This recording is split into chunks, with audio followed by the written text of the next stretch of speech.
Hello and welcome everyone to the third episode of season 2 SKP podcast.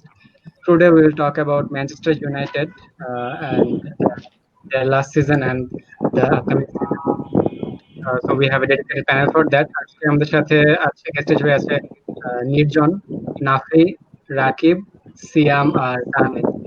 R host হিসেবে আছি আমি আনন্দ and I will join the discussion as well as a Manchester United fan. So আমরা শুরু করতে পারি last সিজনের একটা brief review. So ওদের ফার্স্ট সিজন ছিল অ্যাজ আ ফুল সিজন ছিল, ফার্স্ট ফুল সিজন ছিল। তো লিগে তো আমরা থার্ড পজিশনে ছিলাম এন্ড ইউরোপা লিগে আমরা সেমিফাইনাল পর্যন্ত গেছিলাম। তো আমি যদি ফার্স্ট নির্জনের কাছে জানতে চাই যে লাস্ট সিজন তোর কাছে কেমন লাগছে, how much how well did we do? Okay, last season আসলে ইউনাইটেডের লাস্ট 6-7 বছর ধরে যেরকম পারফরমেন্স হচ্ছে, তো লাস্ট সিজনেও কাইন্ড অফ ওরকম পারফরমেন্স ছিল ব্রুনোর সাইনিং এর আগ পর্যন্ত। তো ইউনাইটেড টেবিলে 5-6 এরকম ছিল। তো স্যাটিসফাইড বলতে গেলে প্রিমিয়ার লিগের টেবিল নিয়ে স্যাটিসফাইড, কিন্তু ইউরোপা লিগ হারার কারণে আসলে আমার মনে হয় যে ফুলি স্যাটিসফাইড না। কারণ ইউরোপা লিগে আমরা যেই ম্যাচটা হারছি সেভিয়ার কাছে, যেভাবে হারছি, ফুল ম্যাচ কন্ট্রোল নিয়েও গোল করতে পারি নাই। তো আমার মনে হয় যে ওইখান থেকে আমি স্যাটিসফাইড না ওই পারফরমেন্সের কারণে। আদারওয়াইজ কাপ পারফরমেন্স গুলো আমার কাছে এই সিজনে অত ম্যাটার করে নাই, কারণ একটা রিবিল্ডিং প্রসেস যাচ্ছে। তো প্রিমিয়ার লিগে আমার ভালোই মনে হয়েছে, ভালো পারফরমেন্স ছিল, কিন্তু ছোট টিমগুলোর সাথে ইউনাইটেড খুব অনেকগুলো পয়েন্ট লুজ করছে, অনেক উইনিং সিচুয়েশন থেকে হারছে, শেফিল্ডের কাছে ড্র করছে উইনিং সিচুয়েশন থেকে। ওইসব ম্যাচগুলো মনে হয় অনেক ভোগাইছে আর কি। কিন্তু বিগ টিমের সাথে ইউনাইটেডের পারফরমেন্স খুব ভালো ছিল। লিভারপুল বাদে ম্যান সিটিকে ডাবল দুইবার হারাইছে, চেলসিকে দুইবার হারাইছে। তো ওই হিসেবে পারফরমেন্স খুব ভালোই ছিল। তো ওভারঅল একটু কম স্যাটিসফাইড, কিন্তু খুব ভালোই ছিল। আচ্ছা, সো আমরা যদি নাফির কাছে জানতে চাই কোয়েশ্চেন। ভাইয়া আমার যদি অনেস্টলি বলি, আমরা আসলে ফার্স্টে মনে হচ্ছিল আন্ডার অ্যাচিভ করতেছি, যেটা ভাইয়া বল অনেক স্মল টিমের সাথে কিন্তু আমরা যে খুব খারাপ খেলেছিলাম তাও না, বাট তো হারে যাইতেছিলাম। আর লাস্টের দিকে আসলে এমন একটা পর্যায়ে চলে গেছিল, মার্শিয়াল স্পেশালি এমন মানে ওর গোল স্কোরিং বলেন বা ওর গ্রিনউডের তো অলওয়েজ ও, মানে আমরা লাস্টের দিকে মনে হচ্ছে ওভার অ্যাচিভ করতেছি, বাট ইউরোপা লিগে গিয়ে আবার মোটামুটি জিনিসটা সব মানে ব্যালেন্সড আউট হয়ে গেছে। তো মোটামুটি স্যাটিসফাইড। কিছু অবভিয়াসলি হোলস আছে যেগুলা হোপফুলি আমরা এই ট্রান্সফার উইন্ডোতে ফিল আপ করবো। আচ্ছা, সো রাকিব আচ্ছা, সেম অ্যাকচুয়ালি কোয়েশ্চেন যদি যদি মানে প্রিমিয়ার লিগের টেবিলের রেজাল্ট ওয়াইজ বলি, তাহলে দ্যাট ওয়াজ মানে satisfied for us. But Manchester United যেখানে আমরা এক্সপেক্ট করি যে চ্যাম্পিয়ন্স লিগে আমরা অ্যাটলিস্ট কোয়ার্টার ফাইনাল সেমিফাইনাল খেলবো, সেখানে আমাদের যখন ইউরোপা লিগে খেলতে হয় আমরা মানে যাইতে পারি। তো তারপর আবার সিভিয়ার সাথে ম্যাচটাই তো মানে লাইক মার্শিয়াল তো একাই বলতে পারে 4-5টা মিস করছে। তো ওই ম্যাচ মানে লাইক কি মানে হতাশাজনক ছিল। বাট আমার কাছে মনে হয়েছে যে হ্যাঁ, লাস্টের 2 মাস আমাদের টিম যা খেলছে, ওই খেলাটা যদি আমরা ধরে রাখতে পারি, নিউ সিজনে এনে যদি আবার আনতে পারি, তাহলে অবশ্যই সেটা ভালো হবে। কিন্তু এইখানে আরো একটা বিষয় হলো, এইটা কিন্তু হয়েছে শুধুমাত্র আমাদের একটা ব্রুনো ফার্নান্দেজ সাইনিং এর কারণে। মানে এটা সবাই জানি যে এক ব্রুনো ফার্নান্দেজ এসে পুরো টিম ডাইনামিক্সটা চেঞ্জ করে দিছে। সো এখন কিন্তু যে কোনো টিম আমাদের সাথে খেলতে আসার আগে তাদের ম্যানেজাররা জানবে যে এই টিমটাকে আটকানোর জন্য ওই জায়গাটায় আমাদের তাদেরকে মানে মেনলি ডিফেন্ড করতে হবে। তো এটা নিয়ে আমার একটু মানে চিন্তিত যে আসলে নেক্সট সিজনে আমরা যদি মানে নতুন ভাবে কিছু মানে আমাদের ওলে যদি অবশ্যই সে তো ভালো একটা কোচ, আশা করতেছি নতুন ভাবে অনেক কিছু নিয়ে আসবে। বাট মনে হয় যে আসলে মানে সিজনের খেলা ওয়াইজ আমি টোটালি স্যাটিসফাইড না। বাট রেজাল্ট ওকে, মানে চলে আর কি, এতটুকুই আর কি।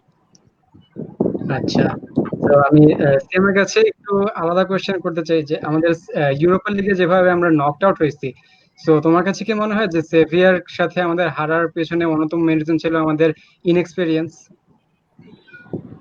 ইনএক্সপেরিয়েন্স বলবো না, কারণ হইতেছে পগবা, রাশফোর্ড, মার্শিয়াল এরা কিন্তু মরিনোর আন্ডারে কিন্তু ইউরোপা লিগ জিতছে। তো এদেরকে বা ডেভিড ডিয়ার কথা বলি, এরা যে বা লিন্ডেলফ এরাও তখন কিন্তু ওই টিমে ছিল। তো এরা যে একেবারে বাদ বা ইনএক্সপেরিয়েন্স আমি সেটা মনে করি না, কিন্তু কথা হচ্ছে যে ওই বিগ ম্যাচ নার্ভাসনেস এই জিনিসটা খুব ইম্পর্টেন্ট। পগবা যে খারাপ খেলছে তা না, কিন্তু দেখা গেছে যে আমাদের ফিনিশিং লাইনে গিয়ে মার্শিয়াল বা রাশফোর্ড বা গ্রিনউডের জন্য তো একেবারেই নতুন অবস্থা ছিল, তো ওই হয় নাই আর কি। এই জায়গাটাই হচ্ছে যে ইনএক্সপেরিয়েন্স বলা যায়, বাট আমি বলবো যে ইনএক্সপেরিয়েন্স এগুলো হচ্ছে এক্সকিউজের কথাবার্তা। সিম্পলি খারাপ খেলছে, ফিনিশিং খারাপ খেলছে। একটা ম্যাচ জিততে হইলে শুরু থেকে শেষ পর্যন্ত 90 মিনিট ভালো খেলতে হবে, সেটা পারে নাই। আর ইনএক্সপেরিয়েন্স যেই দুইটা আসলে গোল কনসিড করছে, বল আসতেছে এদিক থেকে, বিশাখা তাকায় আছে এদিকে, তো ওই ধরনের গোল বিশাখা খাইলে পুরা তো টুর্নামেন্ট পুরা সিজন ভালো খেলছে, পুরা বেস্ট সিজন পারফরম্যান্স ভালো বলা খেলছে, যায় তার। ওইটা যে একটা গোল ও খাইছে মানে ওখানে কিভাবে অন্যদিকে সেখানে তাকায় গিয়ে আছে দাঁড়াইছে, সে। আমি এটা আসলে এটা এই ইনএক্সপেরিয়েন্স বলা যায় না, এটা বলা যায় যে অমনোযোগিতা বলা যায়। হুম আরো ভালো খেলতে হবে, তাহলে আসলে এটা ইনএক্সপেরিয়েন্স এক্সকিউজ হবে আমি মনে করি। আচ্ছা, তো তামিমের কাছে আমি আমাদের টিমের থেকে বেশি ওদের পারফরমেন্স কেমন ছিল অ্যাজ এ ম্যানেজার, ওলে কিভাবে ম্যানেজ করতে পারছে বলে তোমার মনে হয়? ভাইয়া, যেহেতু ইউনাইটেড নর্মালি 4-2-3-1 এই ফরমেশনে খেলে, সেহেতু দেখা যাচ্ছে যদি অপোনেন্ট টিম লো ব্লক ডিফেন্স খেলে, তাহলে একমাত্র ব্রুনো ছাড়া কিন্তু আর কোনো ক্রিয়েটিভ মিডফিল্ড নাই। ফ্রেড বলি বা স্কট ম্যাকটোমিনে বলি, Pogba সবাই can, কিন্তু I guess Pogba can break that low line. হ্যাঁ, পগবার যেহেতু লং পাস গুলা খুবই অস্থির লেভেলের, তবু আমি বলবো যে আহ সেভিলার সাথে সেকেন্ড হাফের শুরুতেই কিন্তু টানা আমরা 4-5টা চান্স পেয়েছিলাম। এখন যদি আমরা কাজে লাগাতে না পারি, সেহেতু তো ম্যাচ হারতেই হবে। আর আরেকটা জিনিস যেটা বলবো যে স্কোয়াড ডেপথ কিন্তু আমাদের ছিল না। সো প্লেয়ার অবভিয়াসলি অনেক টায়ার্ড ছিল, ব্রুনোকে দেখে বোঝা যাচ্ছিল তার পা মোটামুটি চলতেছে না, কোনো রকমে খেলে যাচ্ছে। সো ফিক্সচারটা আমি বলবো যে একটা ফ্যাক্টর ছিল, কারণ আমাদের 11 দিনে মোটামুটি 3-4টা ম্যাচ খেলতে হয়েছে। সো অন্যদিকে সিভিয়া কিন্তু বেশ ভালোই রেস্ট পেয়েছিল। সো এটাকে আমি একটা ফ্যাক্টর বলবো হারার জন্য। কিন্তু ওলের টেকটিক্স এর কথা যদি আমি বলি, ওলের টেকটিক্স আমার কাছে ভালোই লাগে অ্যাকচুয়ালি। কিন্তু যখনই লো ব্লক ডিফেন্স হয়, তখনই ওলের টেকটিক্স এর কি হয় আমি জানি না, কাজে আসে না, এটাই। আচ্ছা, তো আমরা যেহেতু স্কোয়াড ডেপথ এর কথায় ছিলাম, তো স্কোয়াড ডেপথ কিন্তু আমাদের আসলে অনেকটাই একদম মানে বলা যায় স্কোয়াড ডেপথ নাই। সো ওলেকে প্রত্যেকটা ম্যাচ সেম 11 নামাইতে হয়েছে এবং সে ইভেন সাবস্টিটিউটও করতে হয়েছে অনেক লেটে। তার সাবস্টিটিউট, ফার্স্ট সাবস্টিটিউট ছিল লিনগার্ড, তারপর অথবা Pereira, because of their of the ball movement. তাও সাবস্টিটিউট করতে হয়েছে।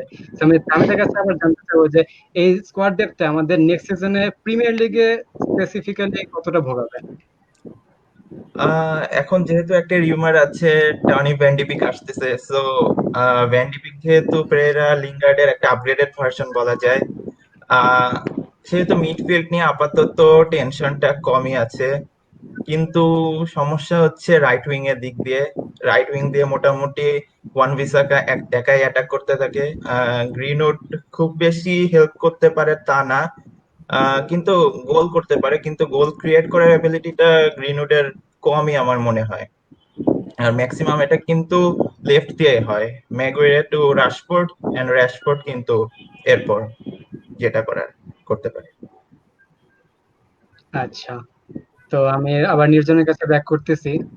তো আমরা ফাইনালি অনেকদিন পর আমরা ইউসিএল এ কোয়ালিফাই করছি।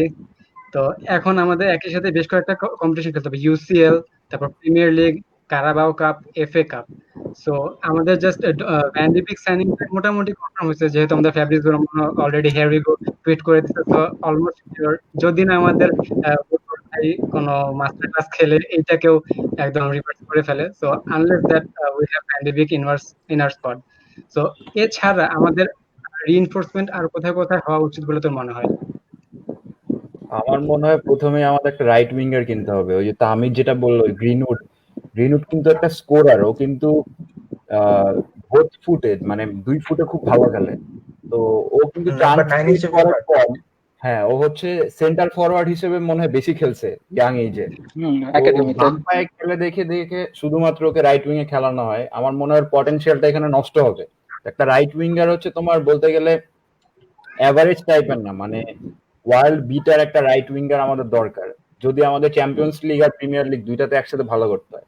তাহলে চ্যাম্পিয়ন্স লিগের মতো জায়গায় রাইট উইঙ্গার ছাড়া খেলতে গেলে ওই যে সেভিয়া বা এই ধরনের টিমের কাছে হারবো। ওই বড় টিম তো বাদই দিলাম, কারণ ডিফেন্স ব্রেক করতে হলে একটা এক্স ফ্যাক্টর লাগবে। ওটা আসলে আমাদের টিমে আমার মনে হয় যে রাইটে নাই, রাইট সাইডে ওটা নাই। লেফট সাইডে র্যাশফোর্ড আছে, কিন্তু র্যাশফোর্ড আসলে অনেক ইনকনসিস্টেন্ট একটা প্লেয়ার। মানে ও খুবই ভালো, খুবই কোয়ালিটিফুল, কিন্তু প্রেসারের টাইমে মনে হয় যে র্যাশফোর্ড হারায় যায় বা র্যাশফোর্ডের খুঁজে পাওয়া যায় না। যেমন সেভিয়ার সাথে একটা ম্যাচে র্যাশফোর্ড ওপেন একটা কাউন্টার অ্যাটাক পাইলো, রান নিল, ডিবক্সে ঢুকলো, ঢোকার পরে ও পাসও করতে পারতো, শুটও করতে পারতো, কিছুই করতে পারলো না। মানে সিম্পলি কিছুই না করতে পারে বলটা ডিফেন্ডারের কাছে দিয়ে দিল। তো এই ধরনের সিচুয়েশনে গোল করতে না পারলে আমার মনে হয় না ভালো কিছু করতে পারবে। তো আমার মনে হয় রাইট উইং এ একটা ভালো প্লেয়ার লাগবেই, এটা আমার মেইন একটা রিইনফোর্সমেন্ট মনে হয়, ওটা দরকার।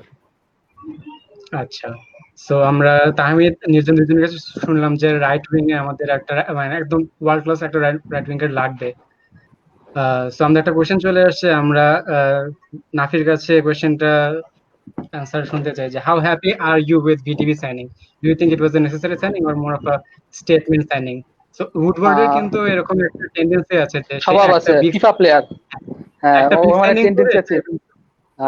ওর মানে টেন্ডেন্সি একটা ছিল উডওয়ার্ডের অলওয়েজই, যেটা বলতো যে সবাই বলতো ওর নাকি ওর ছেলের ফিফা খেলে ওকে নাম বলে ওই প্লেয়ারটা কিনে ও।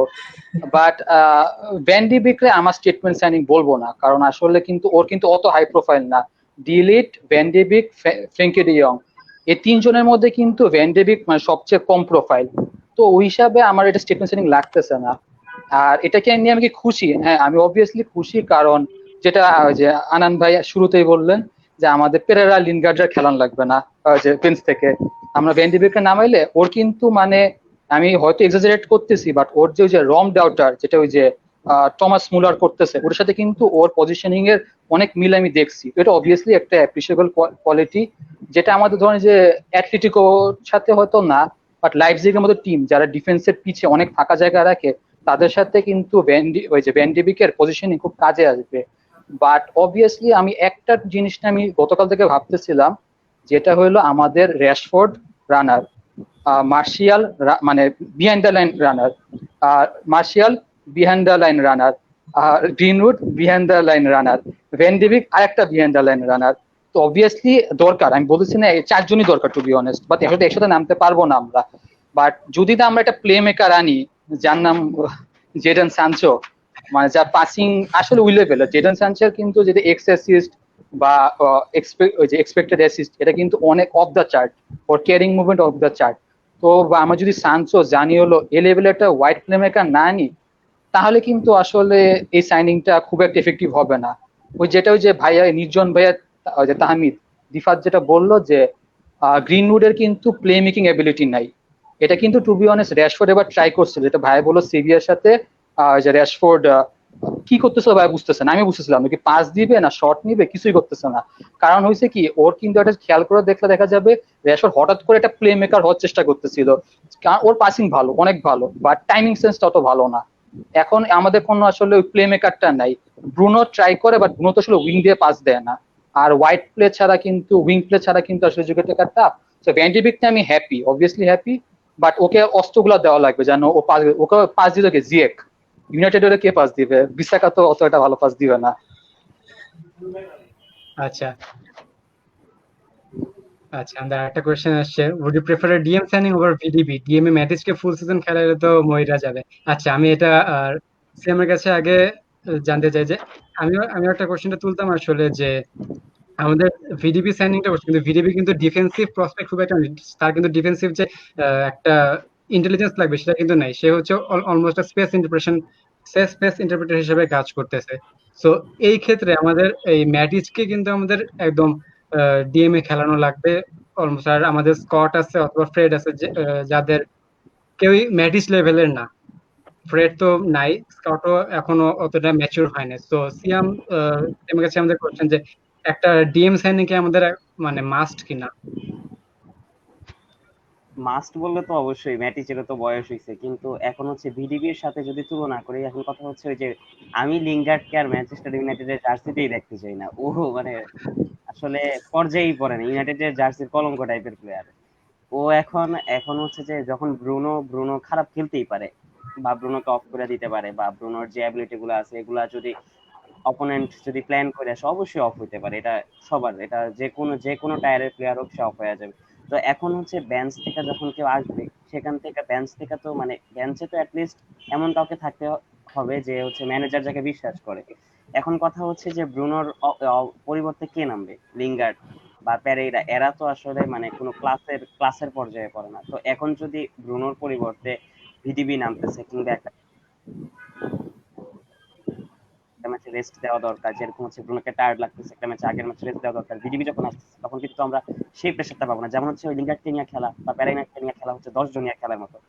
এরা আসলে যেই লেভেলটা দেওয়া উচিত অ্যাটলিস্ট এভারেজ লেভেলও খেলা খেলতে পারে না। এখন কথা হচ্ছে যে ওই ডিএম সাইনিং লাগবে কিনা, দেখা গেছে যে ফ্রেড নামলে আমরা ম্যাচ হারতেছি, বা ম্যাকটমিনে নামলে হচ্ছে ম্যাটিচের লেভেলের পারফর্ম করতে পারতেছে না। কিন্তু তাও হচ্ছে যে এরা মাঝে মধ্যে, যেমন হচ্ছে যে ম্যাটিচ কিন্তু একটা লং টাইম ইনজুর্ড ছিল এই সিজনের, হচ্ছে যে ওই ব্রুনো আসার আগ পর্যন্ত এই সময়টাও কিন্তু ম্যাটিচ বেশ ইনজুর্ড ছিল, তখন কিন্তু ম্যাকটমিনে ভালো পারফরমেন্স করছে। যদিও ব্রুনো আসার পরে অ্যাকচুয়ালি তাকে বেশি সময় দিচ্ছে না হলে। তো আমার মনে হয় যে ম্যাকটমিনে বা ফ্রেড এরা যারা আছে, এরা যদি থাকে, ফ্রেডের সাথে অবশ্য মানে ছাড়তেও পারে, রিউমার উঠতেছে। তো সে ফ্রেড গেলে অবশ্য একটা ডিএম আসতে পারে। কিন্তু যদি থাকে তাহলে ম্যাকটমিনিকে বা ফ্রেডকে এরা যেই লেভেলে যাও একটু এভারেজ পারফরমেন্স ডিএম হিসেবে দিতে পারবে, এম এ কিন্তু হচ্ছে ওই প্যারেইরা নাইমা বা লিঙ্গার্ড নাইমা সেই লেভেলের পারফরমেন্স দিতে পারবে না। তুলনামূলক ভাবে বলবো যে দুইটার মধ্যে ভিডিবিটা প্রেফার করব এই প্রথমবারের মতো। আচ্ছা, আমরা রাকিবের কাছে চলে যাই। আচ্ছা, আহ, আমরা ডিএম সাইনিং শুনলাম, রাইট উইং সাইনিং শুনলাম, তো আমাদের সেন্টার ব্যাক হিসেবে আমাদের লিন্ডেলফ আর ম্যাগুয়ার আছে। সো সবাই মোটামুটি বেলিও কথা আছে, বলছে। আর বেলির কথা ভাই ভুলে গেলে হবে। ভাই তো নামে নেমে ইনজুর হয়, আবার সে আবার সাবড অফ হয়ে যায়, তার কথা তো বলাই যায় না। ম্যাগরকে ইনজুর করে। তো আমাদের এই একটা পেসি সিবি আসলে লাগা, মানে সবাই বলতেছে, মোটামুটি সব ফ্যানই বলছে একটা পেসি সিবি লাগবে। তো এক্ষেত্রে তোমার মত কি, যে আমাদের লিন্ডেলফ ম্যাগুয়ার তো আছি, হ্যাঁ, সো একটা আমি পেসি ভাইয়া সিবি। এখানে আসলে মানে মানে আমাদের ওজিএস সাহেবের একটু বিপক্ষে, যে সে যে মানে একটা ম্যাগুয়ারকে যে সে অমানসিক ভাবে একটা সিজনে মানে 60 কি 61 ম্যাচের মতো খেলাইছে। মানে আমি পুরো 5,500 মিনিট। চিন্তা করেই পাই না যে সে যদি একটাবার ইনজুরিতে পড়তো তাহলে ম্যানচেস্টার ইউনাইটেড তো একটা সিবি দিয়ে খেলতো। ঠিক আছে। ইনজেকশন নিয়ে আচ্ছা, খেলছে, হিট আর ইনজুরি ছিল তো জানো। আর হ্যাঁ, একটা জায়গায় আমি হতাশ, মানে বাইলি খুবই প্রমিজিং একটা প্লেয়ার ছিল, বাট মানে রিসেন্ট তার কি হয়েছে, সে বল যায় হাত দিয়ে বল ধরে, তারপরে প্লেয়ার দৌড় দিয়ে চলে যায়, সে মাটিতে পড়ে থাকে।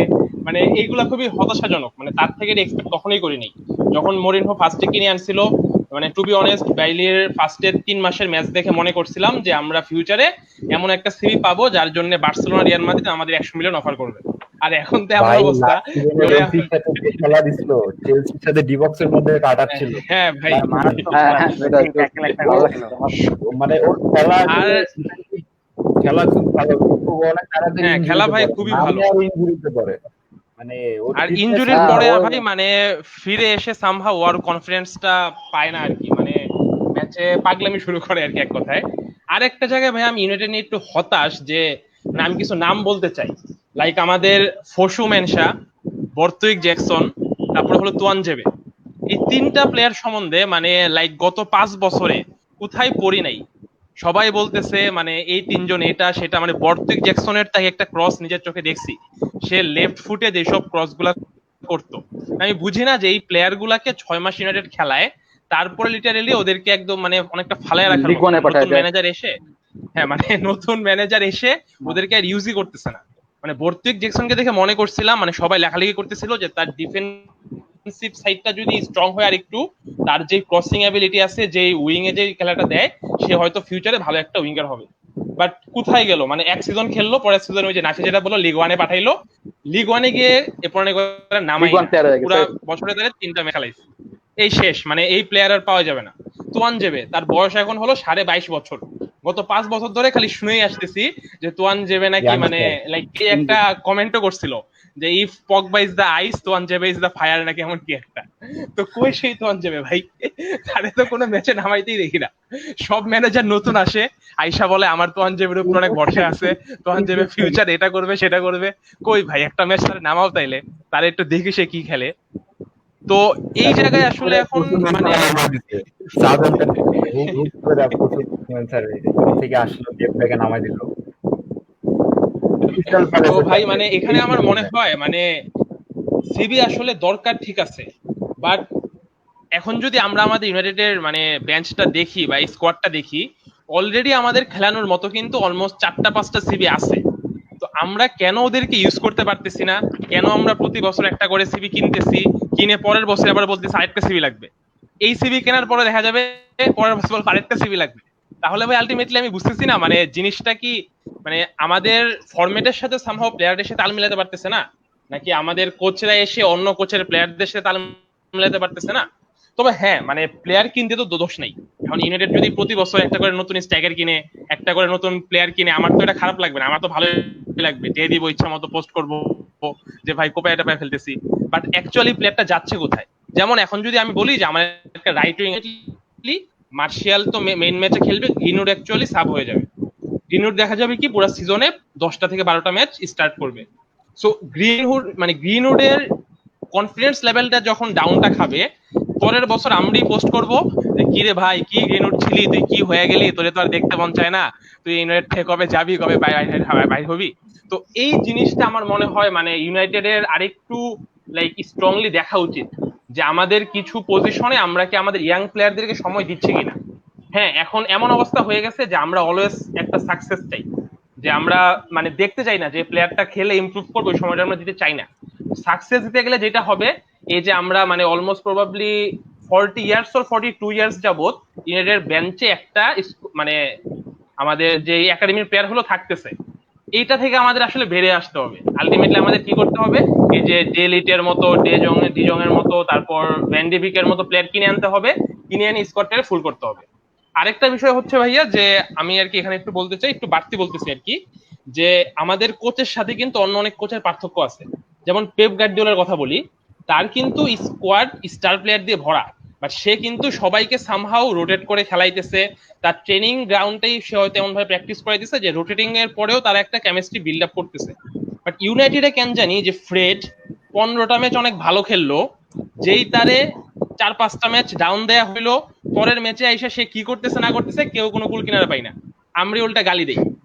এই যে ম্যাকটোমিনে ব্রুনো আসার আগে ওরাই কিন্তু খেললো। সবাই ব্রুনোর মতো ভাবা শুরু করলো যে কেউ তো ব্রুনোর মতো খেলবে না, ওদেরকে আমি খেলাবো না, ওদেরকে বেঞ্চ থেকেও টাইম দিল না, আমি এটা বুঝলাম না। মানে ভাই আগের বছর যে জায়গায় ম্যাকটোমিনে প্রবাবলি মানে আমাদের ওই যে মানে মরিনহো সম্ভবত ম্যাকটোমিনের জন্য আলাদা একটা অ্যাওয়ার্ড দিছিল, এর পরের বছরও ম্যাকটোমিনে পুরো কত জোস খেললো, আমরা বলছি ম্যাচের পুরা হয়ে গেছে, ওরে বেঁচে দিতে হবে, ও ডেডুর এটা সেটা। হঠাৎ করে কি হইলো, সামহাউ মানে ম্যাটিচ একটু ইনজুরিতে পরে ডাউন হইলো, মানে ম্যাকটোমিন ইনজুরিতে পরে ডাউন হইলো, ম্যাটিচ আসলো, এরপরে কি হইলো ম্যাকটোমিন মানে আমি এইটাই বুঝতে পারলাম না আমাদের এখন নাই, কে কোনো লিগ গেমও দেয় না, কাপ গেমও দেয় না, ওকে সাব দেয় না, ও এখন নাই। মানে ভাই এটি আমার প্রশ্ন যে আমরা আসলে ইউনাইটেডের সবচেয়ে এনার্জেটিক প্লেয়ার কিন্তু ম্যাকটোমিনে, ও যে পরিমাণ রান নেয়, পুরো মাঠ দৌড়ায় বেড়ায়, আর্সেনালের যে গোলটা দিছে।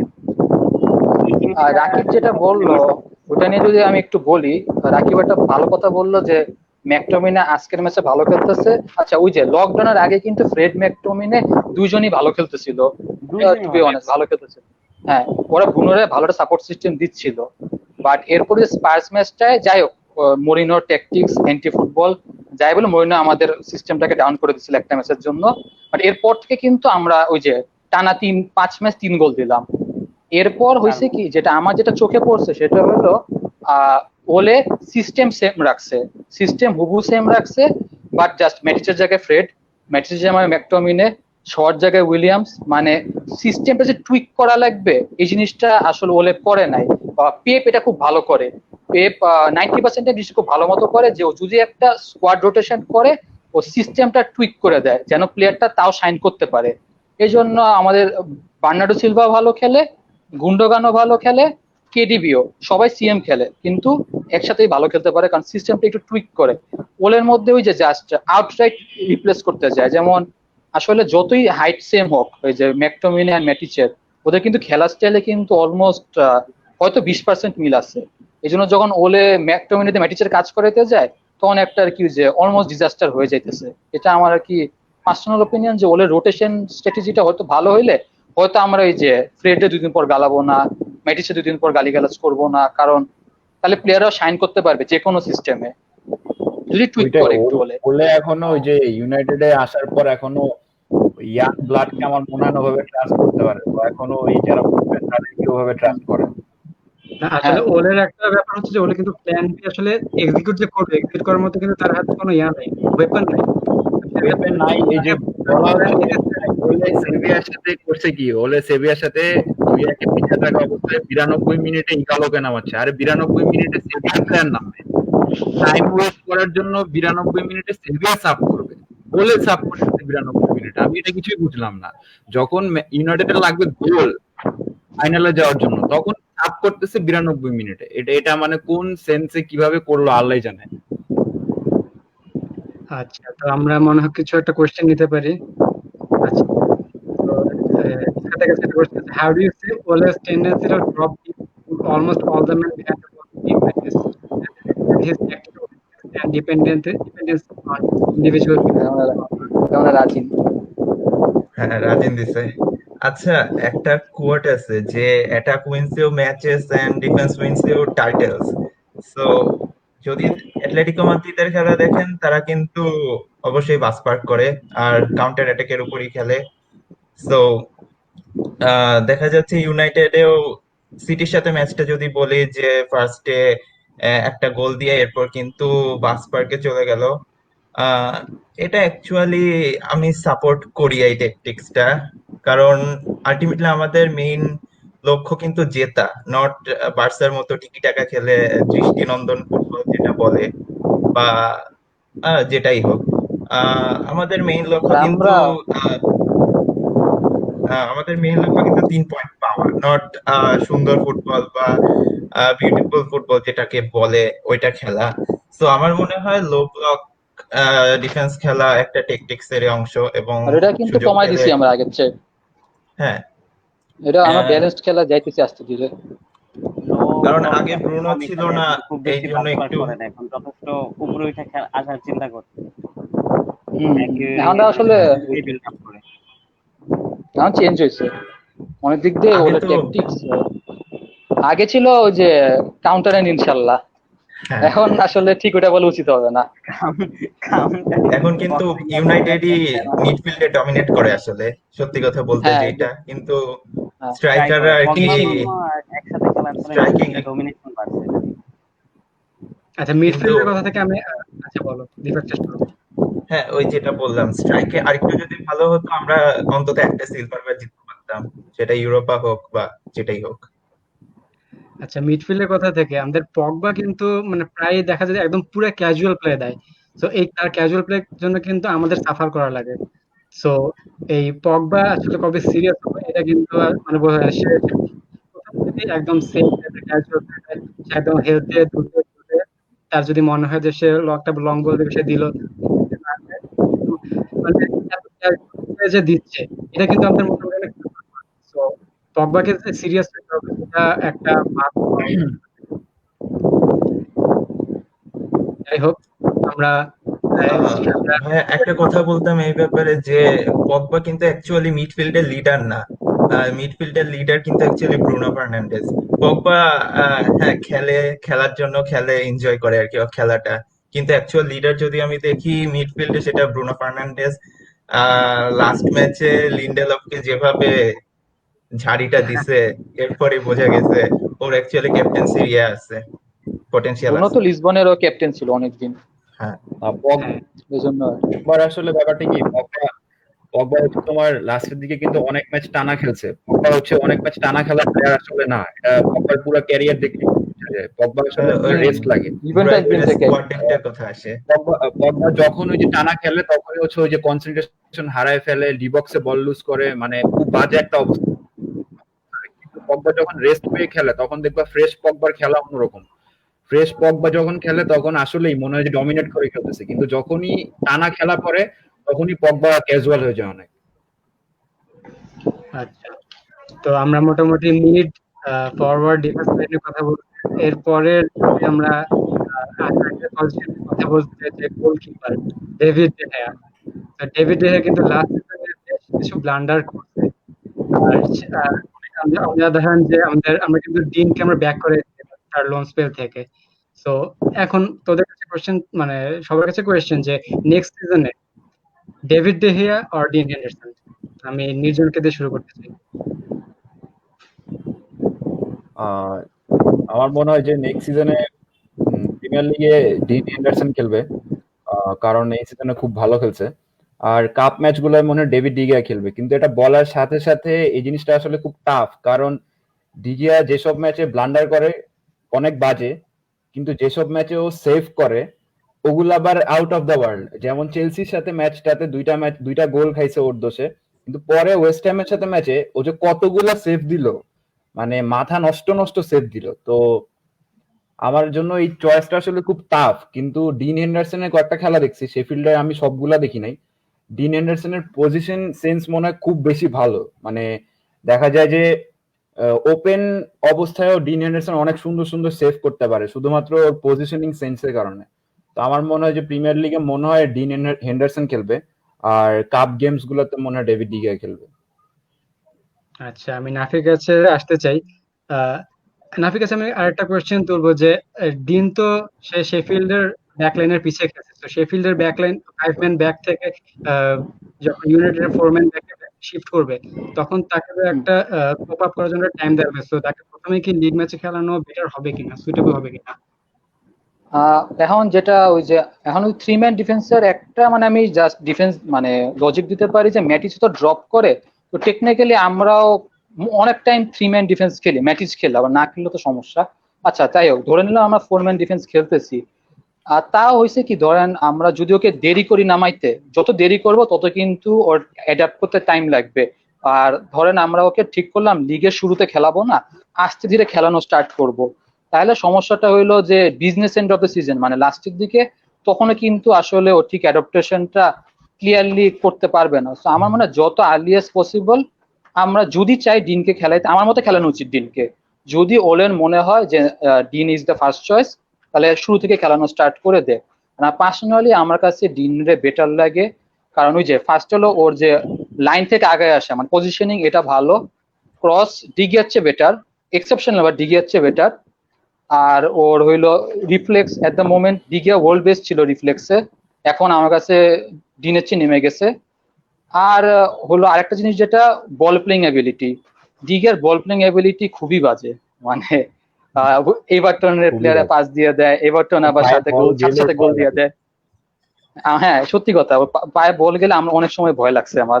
আর প্লাস আবার ওলে বলে যে তোমরা ইসে করে খেলো, শর্ট পাস দিয়ে খেলো। তো এই ক্ষেত্রে আমাকে ইসে ডিনের চেয়ে ডিগিয়ারে ভাল লাগে, ডিগিয়ার ভাল লাগে না ডিন রে, এই জন্য প্রেফার করি আমি। যদিও ডিনের পাসিং স্ট্যাটস এক্সেপশনাল না, বাট শেফিল্ড আসলে এক্সেপশনাল পসিবলও না। আমার মনে হয় যার চোখে যা দেখছি মানে আই টেস্ট দিয়ে আমার দেখে মনে হয়েছে Dean ball playing ability, save আর অফ দ্য লাইন পজিশনিং তিন দিক দিয়ে আপাতত ডিগিয়ার চেয়ে বেটার। তো আমি যদি ওর জায়গায় থাকতাম আমি ডিনকে ফার্স্ট চয়েস বানাতাম এবং লিগের শুরু থেকেই। আচ্ছা, আমরা রাকিবের কাছে সেম কোশ্চেন নিয়ে আসবো। আরেকটা জিনিস অ্যাড করতে চাই, যে ডিহের যে ওয়েজ, তো এত হাই ওয়েজের একজন একটা গোলকিপারকে বেঞ্চ করে দেওয়া, তো মানে ক্লাবের জন্য এটা আসলে কিরকম মুভ হবে, এবং ডিহের জন্য ভাইয়া এখন মানে বেঞ্চ করা থেকে আসি, বেঞ্চ কিন্তু আমরা সানচেজকেও করছি, সানচেজকেও আমরা অনেক মানে হাইলি ভেট করে আনছি, বাট পরে যখন মানে ইয়া হয় নাই, এমনকি ওলে তো ওরে ডিরেক্ট বলে দিছিল যে তুমি আমাদের টিমের সাথে প্র্যাকটিস করবে না, প্রবাবলি এরকম কিছু একটা ইয়া হয়েছিল আর কি। তো ওইটা ভাই আমার মনে হয় যে কোচের চয়েস, এটা যদি সে চয়েস করে তাহলে সেটা মানতে বাধ্য। আর আমার মানে মনে হয় না যে তারা বেঞ্চ করবে একেবারে, ওই তো যেটা বললো যে হয়তো ডিগিয়ারে ইয়াতে খেলাবে, কাপ আর চ্যাম্পিয়ন্স লিগের ম্যাচগুলো আর হয়তো প্রিমিয়ার লিগটা হেন্ডারসনের জন্য রাখবে। ঠিক আছে, এটা যদি হয় I am okay with it.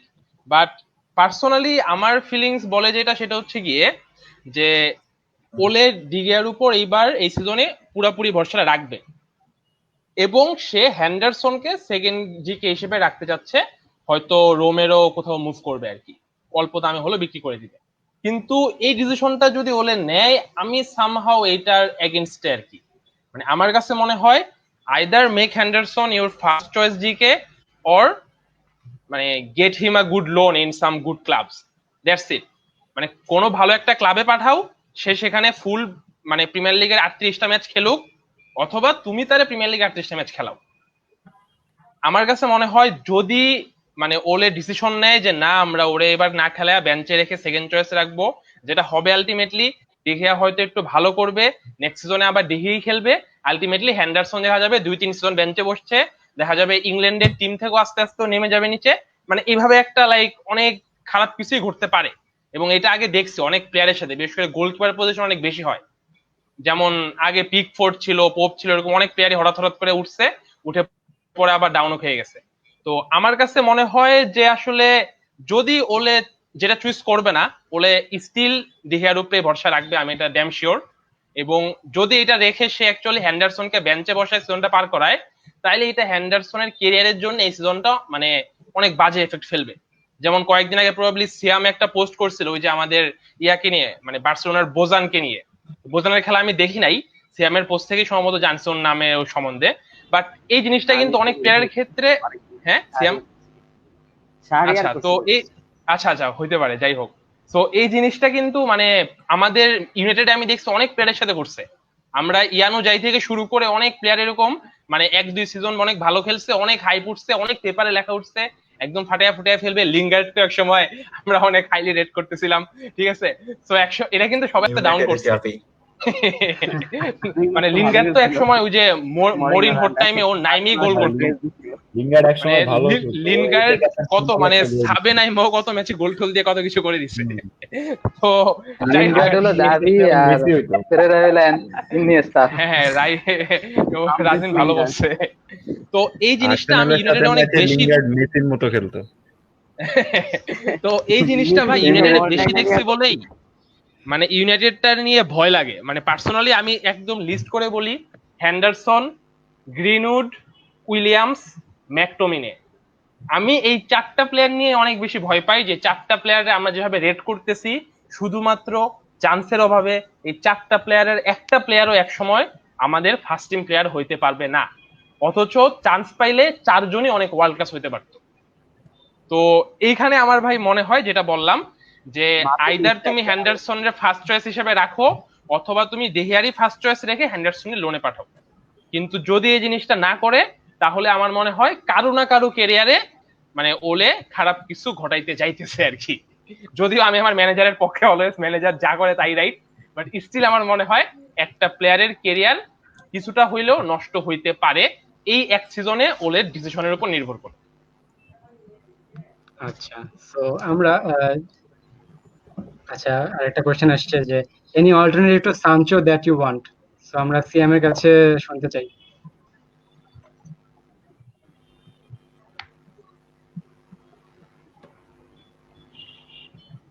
Siam,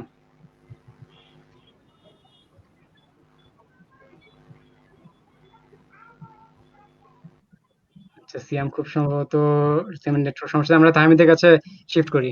Tahmid, any alternative to Sancho that you want? আচ্ছা, ফার্স্ট অফ অল সানচো তো সানচোই, 120 মিলিয়ন রেটেড, সো কিছু তো স্পেশাল আছে ওর মধ্যে। কিন্তু বরুসিয়া যেহেতু ছেঁচড়ামিটা করতেছে, এই করোনার সময় যেহেতু ম্যাচ রেভিনিউ নাই, সো ইউনাইটেডের পক্ষেও অ্যাকচুয়ালি 120 মিলিয়ন আপফ্রন্ট দেওয়া লজিক্যাল না অ্যাকচুয়ালি, কারণ এটা কিন্তু অনেক বড় একটা রিস্ক। 20 বছর বয়স, ডাউনফলও হতে পারে।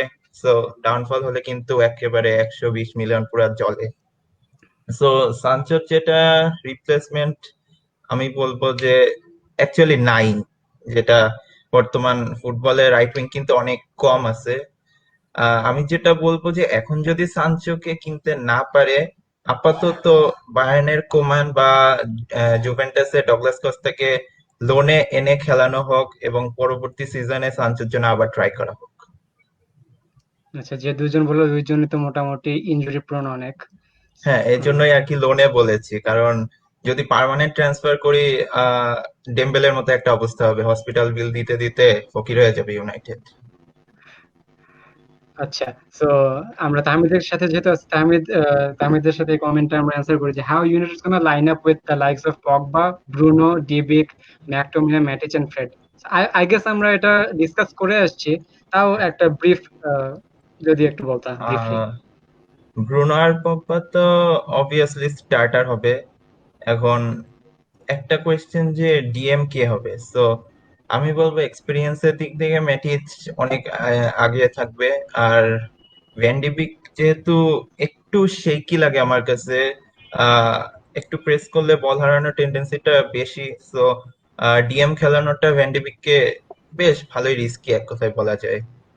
ভ্যান্ডিবিক যেটা হতে পারে 60-70 মিনিটের পর পগবার একটা রিপ্লেসমেন্ট বা ব্রুনোর একটা রিপ্লেসমেন্ট হতে পারে। সো আমি যেটা বলবো যে ম্যাটিচ ব্রুনো আর পগবাকেই খেলানো উচিত। এরপর দরকার হলে ম্যাটিচের রিপ্লেসমেন্ট হিসেবে আমি ফ্রেড বা স্কটকে নামালাম, কারণ স্কট কিন্তু ডিএম হিসেবে বেশ ইমপ্রুভ করতেছে। তো আমার মনে হয় যে ব্রুনো পগবা মাটিচ ফার্স্ট টিম এর চান্স পাওয়া উচিত।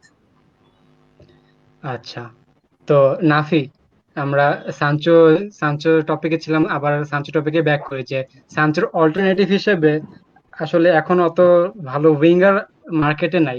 তাও যদি হুম। অল্টারনেটিভ তোমার কাছে যদি জানতে চাই যে কাকে কাকে তুমি প্রেফার করবা? তো এখানে আসলে দুইটা লাইন অফ থট আমার।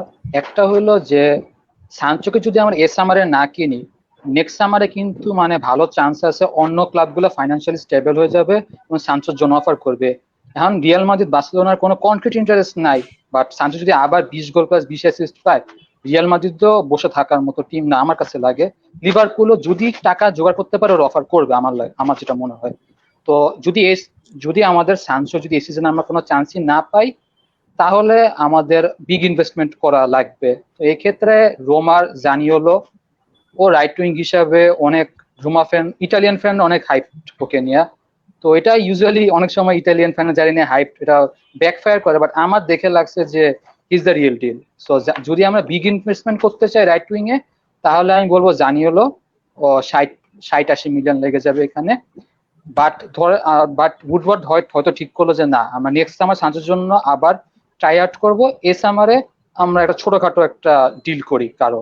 এক্ষেত্রে আমার কাছে দুইটা অপশন, হয় এমিল বুয়েন্দিয়া নরউইচের, বা গ্যারেথ ওই যে ব্রুকস ওই যে ডেভিড ব্রুকস, বোর্নমাউথের David Brooks, Brook. David Brooks. হ্যাঁ, ডেভিড ব্রুকস বোর্নমাউথের। এই দুইজনের একজন, বাট খেলা দেখে সানচোর সাথে বেশি মিল আছে এমিল বুয়েন্দিয়ার। সো যদি মানি সেভ করতে চায় তাহলে আমি বলবো এমিল বুয়েন্দিয়া। আর যদি মানি সেভ করার কোনো চিন্তা ভাবনা না থাকে, আপফ্রন্ট 80 মিলিয়ন 60 মিলিয়ন দিতে পারে, তাহলে রোমাস জানিওলো। আচ্ছা, তো এই টপিকে আমরা আরো কিছু রিউমার আছে, রিউমারটা আমরা নিউজনের কাছে যে রিসেন্টলি মানে কনক্রিট রিউমার না, এই যে আমি এটাই বলতেছিলাম যে কনক্রিট রিউমার না, বাট গ্রিলিশের সাথে আমরা মোটামুটি লিঙ্ক যে আমরা ইউনাইটেড গ্রিলিশের জন্য ইনভেস্টিগেট করতেছে। So Grealish, how would Grealish fit in our team? Grealish আমার মনে হয় যে অ্যাস্টন ভিলা যদি রেলিগেটেড হইতো তাইলে এতদিনে মনে হয় গ্রিলিশ আমাদের টিমে থাকতো, এরকম আমার মনে হয়। কারণ অলরেডি সিজন শেষের আগের থেকেই মনে হচ্ছিল যে গ্রিলিশকে কিনবে, এরকম মনে হচ্ছিল। তো কিন্তু আমি এখন এরকম ডিলটা দেখতেছি না, কারণ গ্রিলিশ হচ্ছে বাই বর্ন হচ্ছে অ্যাস্টন ভিলার প্লেয়ার, 1 নাম্বার। আর 2 নাম্বার হচ্ছে যে অ্যাস্টন ভিলার রেলিগেশন বাঁচানোর জন্য গ্রিলিশ মেইন রেসপন্সিবিলিটিটা ওরই ছিল। আর 3 নাম্বার হচ্ছে ওকে কিনতে গেলে এখন অনেক বেশি মনে হয় স্পেন্ড করতে হবে, যেটা ও ডিজার্ভ করে না।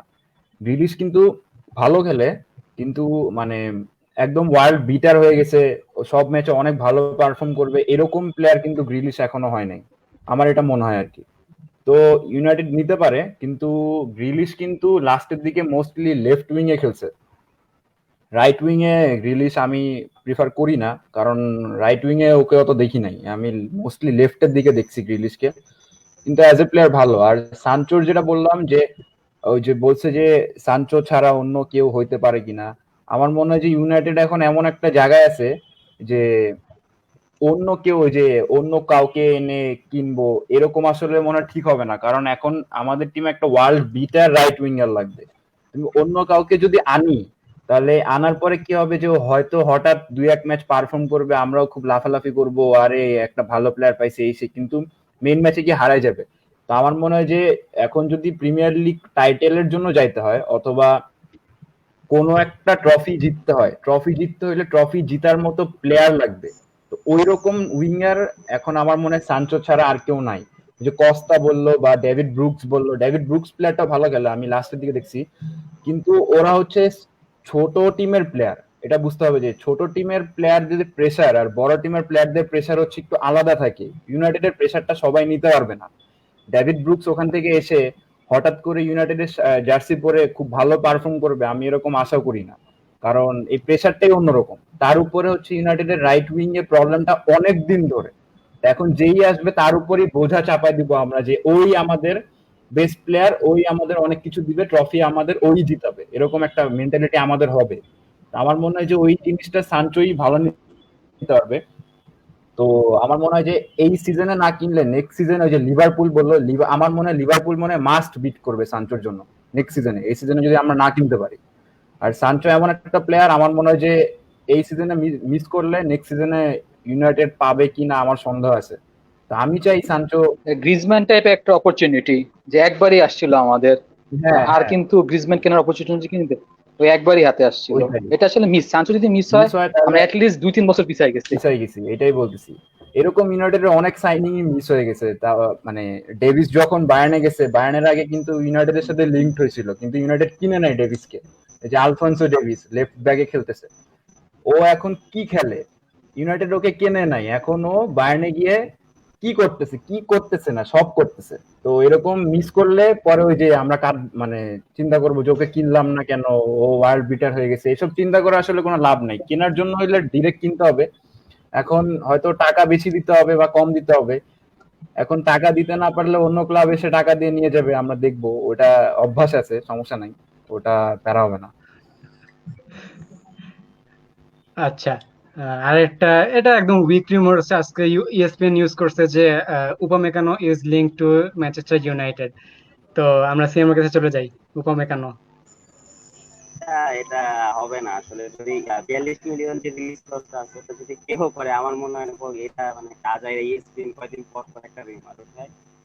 আর যদি আসে উপমেকানো ইনজুরি ক্রনিকতে, কিন্তু কথা হচ্ছে যে ওই ম্যাগুইয়ারে কিন্তু অ্যাকচুয়ালি পজিশন তো কিন্তু আরসিবি মানে রাইট সাইডে, উপমেকানো হচ্ছে অনেকটা রাইট সাইডে, যেহেতু রাইট ফুটে লেফট ফুটের একজন দরকার ছিল। তাও যদি হচ্ছে এখন হচ্ছে আমরা ওই গ্যাব্রিয়েল ম্যাগালহাইস মিস করছি, বাদিয়াসিনে মিস করিনি, ওটা হচ্ছে 25 মিলিয়ন রিজেক্ট হয়েছে। সো এখন যদি এই হিসেবে কেন যদি আসে, সেক্ষেত্রে আমি বলবো ভালো ভালো মানে বল প্লেইং, লং বল খেলতেছে, সো লং বল থেকে উইং এ পাস যাবে, লং পাস যাবে, অ্যাকুরেট লং পাস যাবে, এই ক্ষেত্রে ভালো। হাই লাইন ডিফেন্স খেলে এই হিসাবেও ভালো। কিন্তু কথা হচ্ছে কমে কেন আসলে যে বাকি সব ট্রান্সফার, সেন্টার ট্রান্সফার নিয়ে যে এতক্ষণ যেসব কথা হলো একটাও হবে না, ওইটা আসলে আমার মনে হয় না পারফেক্ট রুম দেখা যায়। আমার মনে হয় একটা অল্প আচ্ছা দাম মানে 25 মিলিয়ন বা 30 মিলিয়নের মধ্যে কোনো একটা লেফট ফুটের সিলে খুঁজতেছে, কোন দিকেও দেখতে পারে বলে যদি চায়। গ্যাব্রিয়েল একটা ভালো চান্স ছিল আমাদের, বাট কনসিডার ভালো করি চান্স নাই। ছিল, কিন্তু বাজে মিস আচ্ছা, করে। আমরা কিন্তু একটা পজিশন ওভারলুক করে গেছি, লেফট ব্যাক। আমাদের ফার্স্ট লেফট ব্যাক হচ্ছে লুক শ, যে হচ্ছে খুবই ইনজুরি প্রোন। আর তার যে ডেপুটি আছে ব্র্যান্ডন উইলিয়াম, সে কিন্তু আসলে মেকশিফট লেফট ব্যাক, সে কিন্তু আসলে রাইট ব্যাকে ছিল। তো যখন লেয়ার্ড একাডেমিতে আসছিল তখন তাকে লেফট লেফট ব্যাক বানায় দেওয়া হয়েছিল। তো আমাদের কিন্তু লেফট ব্যাকে আসলে খুব একটা যে অনেক প্লেয়ার আছে তা কিন্তু না। তো একটা প্রপার লেফট ব্যাক কেনা কি আমাদের উচিত কিনা, আমরা রাকিবের কাছে যাই। আচ্ছা ভাইয়া, তো এখানেও আসলে ওই ইয়াটাই চলে আসে যে আমরা যদি একটা প্রপার লেফট ব্যাক অ্যাকচুয়ালি কিনে আনি, যেটা হবে আলটিমেটলি শয়ের কিন্তু আর ইউনাইটেডের কোনো তাহলে ফিউচার নাই। সো আলটিমেটলি দাঁড়াইতেছে আবার ওটাই, শ তখন চাবে ইউনাইটেড ছেড়ে চলে যেতে, তখন আমাদের ওই লেফট ব্যাকেরও ডেপুটি হিসেবে উইলিয়ামসে রয়ে যাবে। এখন ওই লেফট ব্যাক ক্লিক করবে কি করবে না সেটাও কিন্তু আমরা জানি না। সেই জায়গায় কিন্তু শ যখন ফিট থাকতেছে, অ্যাটলিস্ট সে বর্তমানে মানে আমার মনে হয় সিজনের লাস্টের 2 মাসে হি really improved his game play, his crossing, everything. মানে সে ডিবক্সে ঢুকতেছে, শট নিতেছে, ইভেন নিজে গোল করার ট্রাই করতেছে, মানে এগুলো খুবই লাইক প্রেজ ওর্দি জিনিস। তো এখন ভাইয়া আমার মনে হয় যে আপাতত লেফট ব্যাকটা আমাদের জন্য মানে আমরা প্রায়োরিটি ওয়াইজ ধরলে 3 বা 4 নম্বরে চলে আসে। 3-এও না, প্রবাবলি 4-5-এর দিকে চলে আসে। ফার্স্টে আমার রাইট উইং দরকার, তারপরে আমার হলো মিডফিল্ডার, তো আগে মানে ভ্যান ডি বেককে পেয়ে গেলে একটা মানে টিক হবে বক্সে। এরপরে হয়তো আমার সিভি প্রয়োজন, এরপরে যদি লাগে তখন হয়তো আমরা এই লেফট ব্যাকের দিকে নজর দিতে পারবো আর কি। কিন্তু আমার মনে হয় না ভাইয়া এই সিজনে আপাতত আমাদের লেফট ব্যাক পজিশনের জন্য কাউকে কেনার কোনো প্রয়োজন আছে। যদি কিনতে হয় উডওয়ার্ড বাবার কাছে, মানে এক উইন্ডে তো পসিবল না।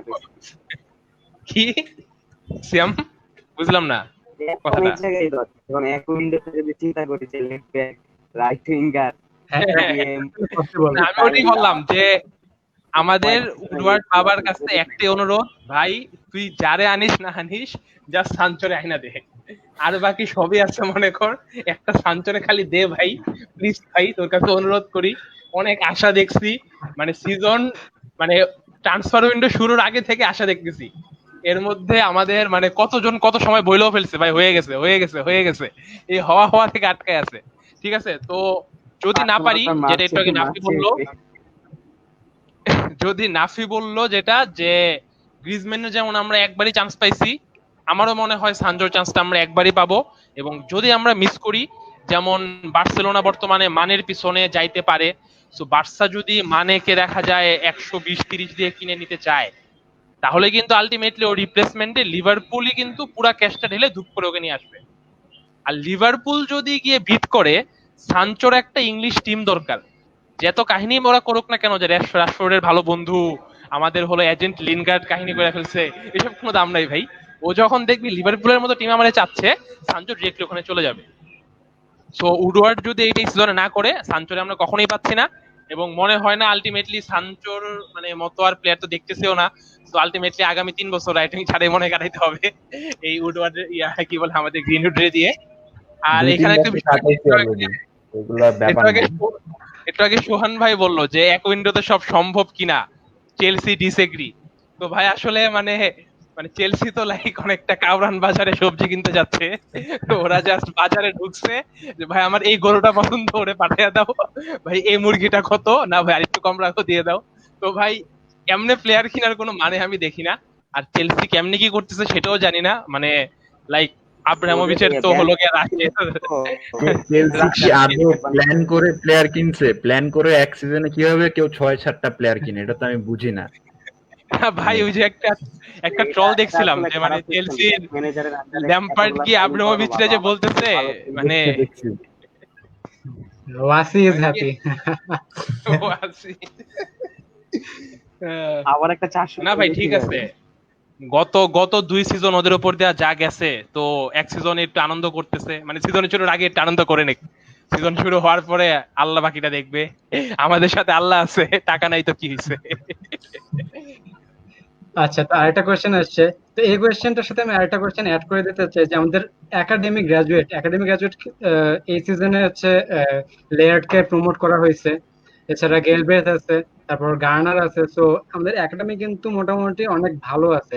তো একাডেমি থেকে আমাদের আসার পরে, হ্যাঁ নইলে মাঝখানে অবস্থা খারাপ ছিল, নিকি বাট আসার পরে একাডেমিতে হ্যাঁ রিসেন্টলি আর কি এখন মোটামুটি পাইপলাইনটা স্ট্রং হয়েছে। সো একাডেমি থেকে আসলে কি কি এক্সপেকটেশন আমাদের সবার, প্লাস এই দালত ইস্যু নিয়ে আমরা কথা বলতে চাই। তো নাফি, অথবা একাডেমিক কোশ্চেনটা আগে অ্যান্সার করি। তো আমি মানে টুইটারে একজনের সাথে একটু কানেকশন কথাবার্তা হয় মাঝে মধ্যে। তো ও মানে একাডেমি হেভি ফলোয়ার, ও একাডেমি কম্পাইলেশন বানায় সবসময় এগুলা করে। তো আমাকে ও একটা কথা বলছিল, সেটা হলো যে 3টা প্লেয়ার ওর মানে ও ডেট সেট, যেটা 3জন ইউনাইটেডের লেজেন্ড হবে না, বাট ইউনাইটেডের রেগুলার পারফর্মার হবে অ্যাটলিস্ট ফর লং টাইম। সেটা হলো গ্রিনউড, জেমস গার্নার আর ইথান লাইট। এই 3জন ওর কাছে লাগছে যে এরা এই ক্লাবের মানে ঠিক মানে খেলবে। তো এখানে গ্রিনউড অলরেডি কিন্তু হ্যাঁ একটু ডাউট আছে অবভিয়াসলি যে ও কি আসলে পুরা লং টার্ম একটা ইয়ানুজাই হবে নাকি, বাট আমার কাছে একটু কম ইয়ানুজাই অন্যদের চেয়ে, ওর নিয়ে ডাউট কম। কারণ ফিনিশিং ভালো হলে কিন্তু টু বি অনেস্ট একটা গোল দিলে কোচও সব মাফ করে দেয়, ফ্যানও সব মাফ করে দেয়। ওই দিক দিয়ে গ্রিনউড খুব ভালো একটা পেয়ে গেছে, আর আস্তে আস্তে ডেভেলপ করবে বোঝা যায়। একসময় কিন্তু গ্রিনউডের ফিজিক্যালিটি কিচ্ছু ছিল না, এই লকডাউনে জাস্ট মাসাল টাসাল বানায়, এখন ওকে ডমিনেট করা যায় না। হ্যাঁ, ও কিন্তু অনেক হার্ড ওয়ার্কার, যে ওরা যদি বলে তোমার রাইট ফুটের শট ফ্রি কিক, রাইট ফুটের ফ্রি কিক ভালো না, ও 1 মাস খেটে রাইট ফুটের ফ্রি কিকের বস হয়ে যাবে। এই জন্য গ্রিনউড নিয়ে আমি আশাবাদী। এন্ড বাকি দুটো জিনিস আমি খেয়াল করতেছি, যে ডালট কেসটা এখন আসি। ডালটটা খেলাচ্ছে না কারণ আমার মনে হয় আবার কোনো রাইট ব্যাকের সাথে কিন্তু আমার লিঙ্কড না। তো আমার যেটা মনে হয় ওলে লাইটকে দেখতেছে সেকেন্ড চয়েস রাইট ব্যাক হিসেবে, মানে বিসাকার আন্ডারস্টাডি। আর আমাদের ডিএম কিন্তু কিন্তু একটা অনিয়া আছে, আমরা কিন্তু কোনো ডিএম এর সাথে ওইভাবে লিঙ্ক না। থমাস পার্টি কিন্তু অ্যাভেলেবেল, ব্রোজোভিচ কিন্তু অ্যাভেলেবেল, বাট আমরা এরা কিন্তু পারফেক্ট আমাদের সিস্টেমের জন্য। বাট ওলে কিন্তু কোনো একটা স্টেপ নিচ্ছে না। তো আমার মনে হয় ওলে চাচ্ছে একটা সিজন ম্যাটিচ, ফ্রেড, ম্যাকটমিনিদের কাটায় দিয়ে হয়তো 2021 সাল বা 22 সালে সে কমপ্লিটলি জেমস গানের উপর ডিপেন্ডেন্ট হয়ে যাবে। তো এই তিনজন আমার কাছে একাডেমির মানে শিওর, আমার কাছে মনে হচ্ছে এই তিনজনের কাছে ওলের শিওর প্ল্যান আছে। ব্যাকফায়ার করতে পারে, বাট এই তিনজন আমার কাছে শিওর লাগতেছে। আর যদি একাডেমির ওরা ভালো, গ্যালব্রেথ ভালো আছে, লেভিট ভালো আছে, বাট ওই যে আসলে এতজন তো আটানো যাবে না, 11 জন বড় জোর তো 18 জনই স্কোয়াডে রাখতে পারবো আমরা। আর ট্রান্সফারও তো আসলে আমরাও চাই, ওলেও চাইতেছে। সো হচ্ছে 3 বড় জোর হয়তো হ্যানিবাল মেজব্রিজে, ওকে হয়তো আমরা, হ্যাঁ ওকে আমরা হয়তো 2 বছর পর একটা গ্রিনউড টাইপ প্রমোশন দিয়ে দিতে পারি হঠাৎ টিমের মধ্যে। তো এই 4 জন, মেজব্রি, গার্নার, লাইড আর গ্রিনউড, এই 4 জন একাডেমি প্রসপেক্ট নিয়ে আমি আশাবাদী। আর ডালট নিয়ে আসলে আশাবাদী না, কারণ ওলে অবভিয়াসলি লাইটকে প্রিফার করতেছে এখন, যদিও এক্সপিরিয়েন্স নাই কোনো, তাও এই জন্য 4 জন একাডেমি থেকে। আচ্ছা, নাফি তো মোটামুটি একাডেমি ইস্যুতে একদম অনেক ভালো মতো বলে দিচ্ছে। তো তাহমিদের কাছে আমি যাই ডালট ইস্যু নিয়ে। আচ্ছা, ডালট নিয়ে যে কথাটা প্রচলিত আছে যে ও কিন্তু অ্যাটাকিং সেন্সটা অনেক ভালো কিন্তু ডিফেন্স কিন্তু পারে না, যেটা ওয়ান বিসাকার উল্টা। অ্যাকচুয়ালি ওয়ান বিসাকা কিন্তু ট্যাকেলে সবচেয়ে ভালো আর কি, কিন্তু আহ, যদি আমরা ট্রেন্ট আলেকজান্ডার আর্নল্ড দেখি, সে কিন্তু অ্যাটাকিং অনেক ভালো, সেই কথা বললে হবে না। তবুও ওয়ান বিসাকার অ্যাকচুয়ালি কিন্তু ইমপ্রুভমেন্টের অনেক জায়গা আছে। তার পজিশনিং সেন্স অনেক ভালো অ্যাকচুয়ালি। আর কিছু কিছু ক্ষেত্রে ব্লুপার ঘটায় ফেলে, যেমন কোপেনহেগেনের ম্যাচে কিন্তু আমরা দেখছি যে অতিরিক্ত ট্যাকেল করতেছিল, একটা কিন্তু জাস্ট ডি বক্সের একটু বাইরে ট্যাকেল করে অলমোস্ট পেনাল্টি কনসিড করতেছিল। সো আমার যেটা মনে হয় যে ওয়ান বিসাকার এদিকে একটু খেয়াল রাখা উচিত, যে অলওয়েজ ট্যাকেল না করে আমার নিজের পায়ে দাঁড়িয়ে একটু ডিফেন্স করাটা করা উচিত। আর আরেকটা যেটা একাডেমির ক্ষেত্রে আমি বলবো যে টিরান মেঙ্গি, আহ ও কিন্তু একটা স্পিডি সিবি আর কি, সো ওকেও অ্যাকচুয়ালি প্রমোট করা উচিত আর পর্যাপ্ত সুযোগ দেওয়া উচিত ইউনাইটেড টিমে। আচ্ছা, সো লাস্ট আরেকটা ইস্যু নিয়ে কথা বলতে চাই, Woodward and our board and finances and the absence of a sporting director of football. So আমি সিয়ামের কাছে আগে জানতে চাই যে তোমার কাছে আমি অনেক শুনেছি ডিরেক্টর ফুটবলে আমাদের অনেক কান্নাকাটি, স্পেশালি তোমার। সো যদি এটা নিয়ে বলো। যদি সবগুলো ক্লাবের কথা চিন্তা করা যায়, এখন হইতেছে যে ওই আমরা যদি চিন্তা করি যে ফার্গুসন এত বছর ছিল, ওয়েঙ্গার এত বছর ছিল, এরা হচ্ছে যে একটা একটা টিম যখন আগাইতেছে তখন ওই টিমের হচ্ছে প্ল্যান লাগে, ফিউচার প্ল্যান লাগে, একটা স্টেডি প্ল্যানের মধ্যে যাইতে হয়। যেমন এখন সবাই বলতেছে যে আমাদের ফুল ব্যাক লাগবে, ড্যান লাগবে, আমাদের রাইট উইঙ্গার লাগবে। এখন মার্শিয়াল যদি এই সিচুয়েশন ঠিক না করতে পারে তাহলে আগামী সিজনে স্ট্রাইকারও লাগবে। গ্রিনউডের কথা আসতেছে, গ্রিনউড সফল হবে কি হবে না, এই যে এতগুলাতে মানে মিসিং পার্ট আছে, মিসিং পার্ট ঠিক করার দায়িত্ব কিন্তু মূলত ডিরেক্টর অফ ফুটবল। ম্যানেজারের কাজ হচ্ছে যে আমি সবসময় যদি একটা ম্যানেজার হচ্ছে স্যাক হওয়া থেকে মাত্র 6 মাসের দূরত্ব লাগে। যেমন ওলের কথাই বলি, ও হচ্ছে গত সিজনে স্প্লাস ম্যাচের আগে হোম পার্টে, তো তখন হচ্ছে উডওয়ার্ডের সাথে মিটিং করছিল যে উডওয়ার্ডকে স্যাক করবে কিনা, কারণ প্লেয়ারটা হচ্ছে যে স্যাক করা যাবে না, কিন্তু সেটা ভালোই করতেছে। এখন কথা হচ্ছে যে প্লেয়ারটা উনিই বলতে পারে, প্লেয়ার সাথে নেই কারণও বলতে পারে। তো এখন হচ্ছে যে এভাবে যে বলে বলে হচ্ছে, তারপরে তো হচ্ছে মলিনো আর পেপ গার্দিওলা এক এক সপ্তাহের দুজনকে আড়াই দিল। তো এইভাবে হচ্ছে আপ ডাউন, আবার হচ্ছে যে ব্রাইটনের মানে জানুয়ারি মাসে আবার ড্রপ হলো, তারপরে হচ্ছে একটা কনসিস্টেন্টলি ভালো হলো। এখন হচ্ছে খারাপ করতেই পারে ম্যানেজার। ও এখনো হচ্ছে বিগ স্টেজের কথা যদি বলি, ও এখনো প্রুভ সে হচ্ছে মানে ডেভেলপমেন্ট হচ্ছে, improvement হচ্ছে। তার এখন এক্সকিউজ আছে যে বেঞ্চে প্লেয়ার নাই আমাদের, মানে অনেক ইয়াংস্টার খেলতেছে, একাডেমিক প্লেয়ার খেলতেছে, তার ইমপ্রুভমেন্ট আছে। এই যে এক্সকিউজ গুলো যদি 1 বছর 2 বছর একটা সময় গিয়ে কিন্তু এগুলো আসলে এক্সকিউজই থাকবে। যদি কথা বলি যে আমরা তো হাইপ্রো কোর্স দেখলাম, ফ্যান হাল দেখলাম, মরিনহোর আন্ডারে ছিলাম, কিন্তু সিগনিফিকেন্ট ইমপ্রুভমেন্ট কিন্তু আসলে হয়। এখন কথা হচ্ছে যে আগে যে জিনিসটা হতো যে ডেভিড গিল আর ফার্গুসন দুজন মিলে একসাথে কাজ করতো, মানে তখন আসলে আমাদের ফিলোসফির কথা যদি চিন্তা করি যে ধরনের পেস, এখন পেস এন্ড স্পিড এই দুটা জিনিস সবই খুব ঠিক থাকতো, একটা জিনিসের ভাবে কাজ করতে। এখন এতগুলা ম্যানেজার যখন চেঞ্জ হয়, এক একজনের স্টাইল থেকে এক রকম, ফিলোসফি থেকে এক এক রকম। ডিরেক্টর অফ ফুটবলের কাজই হচ্ছে কিন্তু এগুলাকে হচ্ছে সমন্বয় করে, যাতে একটা ম্যানেজার স্যাক্রিফাইসে কিন্তু টিম যাতে ক্ষতিগ্রস্ত না হয়। 1 ইয়ারের মধ্যে 2 ইয়ারের মধ্যে যাতে কামব্যাক করতে পারে। আমাদের 7 বছর হয়ে গেছে কামব্যাক করার কোনো আসলে অবস্থা নেই। এখনো যদি বলি, এখনো যদি ঠিকঠাক প্ল্যান বলি, তাহলে হচ্ছে যে টাইটেল রেসে একদম পারফেক্টলি কামব্যাক করতে তাহলে হচ্ছে 3 বছর লাগবে আমার কথার মতে। কারণ হচ্ছে যে ইয়াং প্লেয়ারদের কথা যে বলতেছি, তাদের উপর অবশ্যই ডিপেন্ড করবো ভবিষ্যতে, কিন্তু তাদের তো ডেভেলপমেন্টের সুযোগ দিতে হবে। দেখা যাবে 5 ম্যাচ ভালো করবে, 2 ম্যাচ খারাপ করবে। এই যে যেমন হচ্ছে সেভিয়ার কথা বলে মনচি, যে এই সিজনে যেটা কাজ করলো, আমি এতটা মানে আগে এত ফলো করি নি, তো ইউরোপা লিগের সাকসেস ফলো করলাম যে তাদের তো মানে মারাত্মক 12-13টা প্লেয়ার এক্সিট করে 12-13টা প্লেয়ার ইন করাইছে। 100 মিলিয়ন 150 মিলিয়ন সাইনিং আমার কাছে যতখানি ইম্পর্টেন্ট, তার চেয়ে হচ্ছে যে পার্ক সাং অ্যান্ডারসন এদের মতো যে সাইনিং গুলা ছিল ফার্গুসনের, মাঠে তখন নাম তো 100% এবং কাজও করতো। যেমন হচ্ছে পিরলোর সাথে একবার হচ্ছে ফার্গুসন লাইগা ছিল পরে এসিএল ম্যাচ, পিরলোর 95% পাস ছিল হচ্ছে যে ব্যাক পাস করতে হয়েছে পিরলো। এখন কথা হচ্ছে যে আমাদের যে পটেনশিয়াল সাইনিং যেগুলা বলে, পটেনশিয়াল সাইনিং এর কথা বলে, এটার কারণটা হচ্ছে যে ওই যে এডওয়ার্ডের একটা বড় সাইনিং দিয়ে বাস শেষ। ফ্যানরাও শান্ত থাকলো 2-3 মাস, এরপরে আবার এডওয়ার্ড আউট, প্লেজার আউট, ওলে ওলে আউট, মরিনো আউট, এ আউট সে আউট, এসব আউট করে লাভ নেই। একটা যদি মানে perfect hand director of football আছে, তার একটা প্ল্যান রিপোর্টিং যে 2 বছরে কি করবে, 3 বছরে কি করবে, বা 1 বছরে কি করবে। মানে এই সিজনে যেমন আমরা আমরা বলতেছি, আমাদের ফ্যানদের কথা তো আর বোর্ড যায় আসে না, যে বলছে সানচোকে এবার না কিনলে আমরা আর পাবো না। এখন বা আগামী সিজনে কিভাবে অ্যাপ্রোচ করবে, কিংবা সানচো বাদে অন্য অপশন যাবো কিনা, এই কাজগুলো যায় করার, তারা কিন্তু করছে। স্পোর্টিং ডিরেক্টর নাই বলতে হচ্ছে ওই জোয়েল ব্লেজার কিন্তু আসলে এই মানে এই যে বিগ সাইনিং গুলা মানে অ্যাপ্রুভ করা কিংবা ডিসমিস করা, এগুলো কাজটা করে জোয়েল ব্লেজার। তার তার অফসাইড বুঝতে বলে 2 বছর লাগছে, এখন আগে ভালো করে বুঝে না। তো ওরা কিভাবে ফুটবল চালাবে? আর এই আমেরিকান মানুষ, এদের হচ্ছে ইংল্যান্ডে লিগ জিততেছে কিনা কোনো সমস্যা নেই, ওই ম্যানচেস্টার ইউনাইটেড সোনার হাঁসটা আসতেছে খুশি। এই এভাবে আসলে হবে না, ডিরেক্টর অফ ফুটবল লাগবে। কারণ ওই ডেভিড গিল আর ওই ফার্গুসন এদের মতো ফুটবল ব্রেইন হচ্ছে এডুডার তো নাই, কিছুই নাই। এখন ওলে যদি চায়, ওলে হচ্ছে যে ওই রিয়াল মাদ্রিদের জিদানের মতো বিগ বিগ ফিগার না, যে সে যা বলবে, সে একটা কথা বললে কথা মানতেই হবে। জিদানে যেমন একটা বিগ ফিগার, ওদের সেরকম অবশ্যই হলে ক্লাব এত বড় ফিগার না।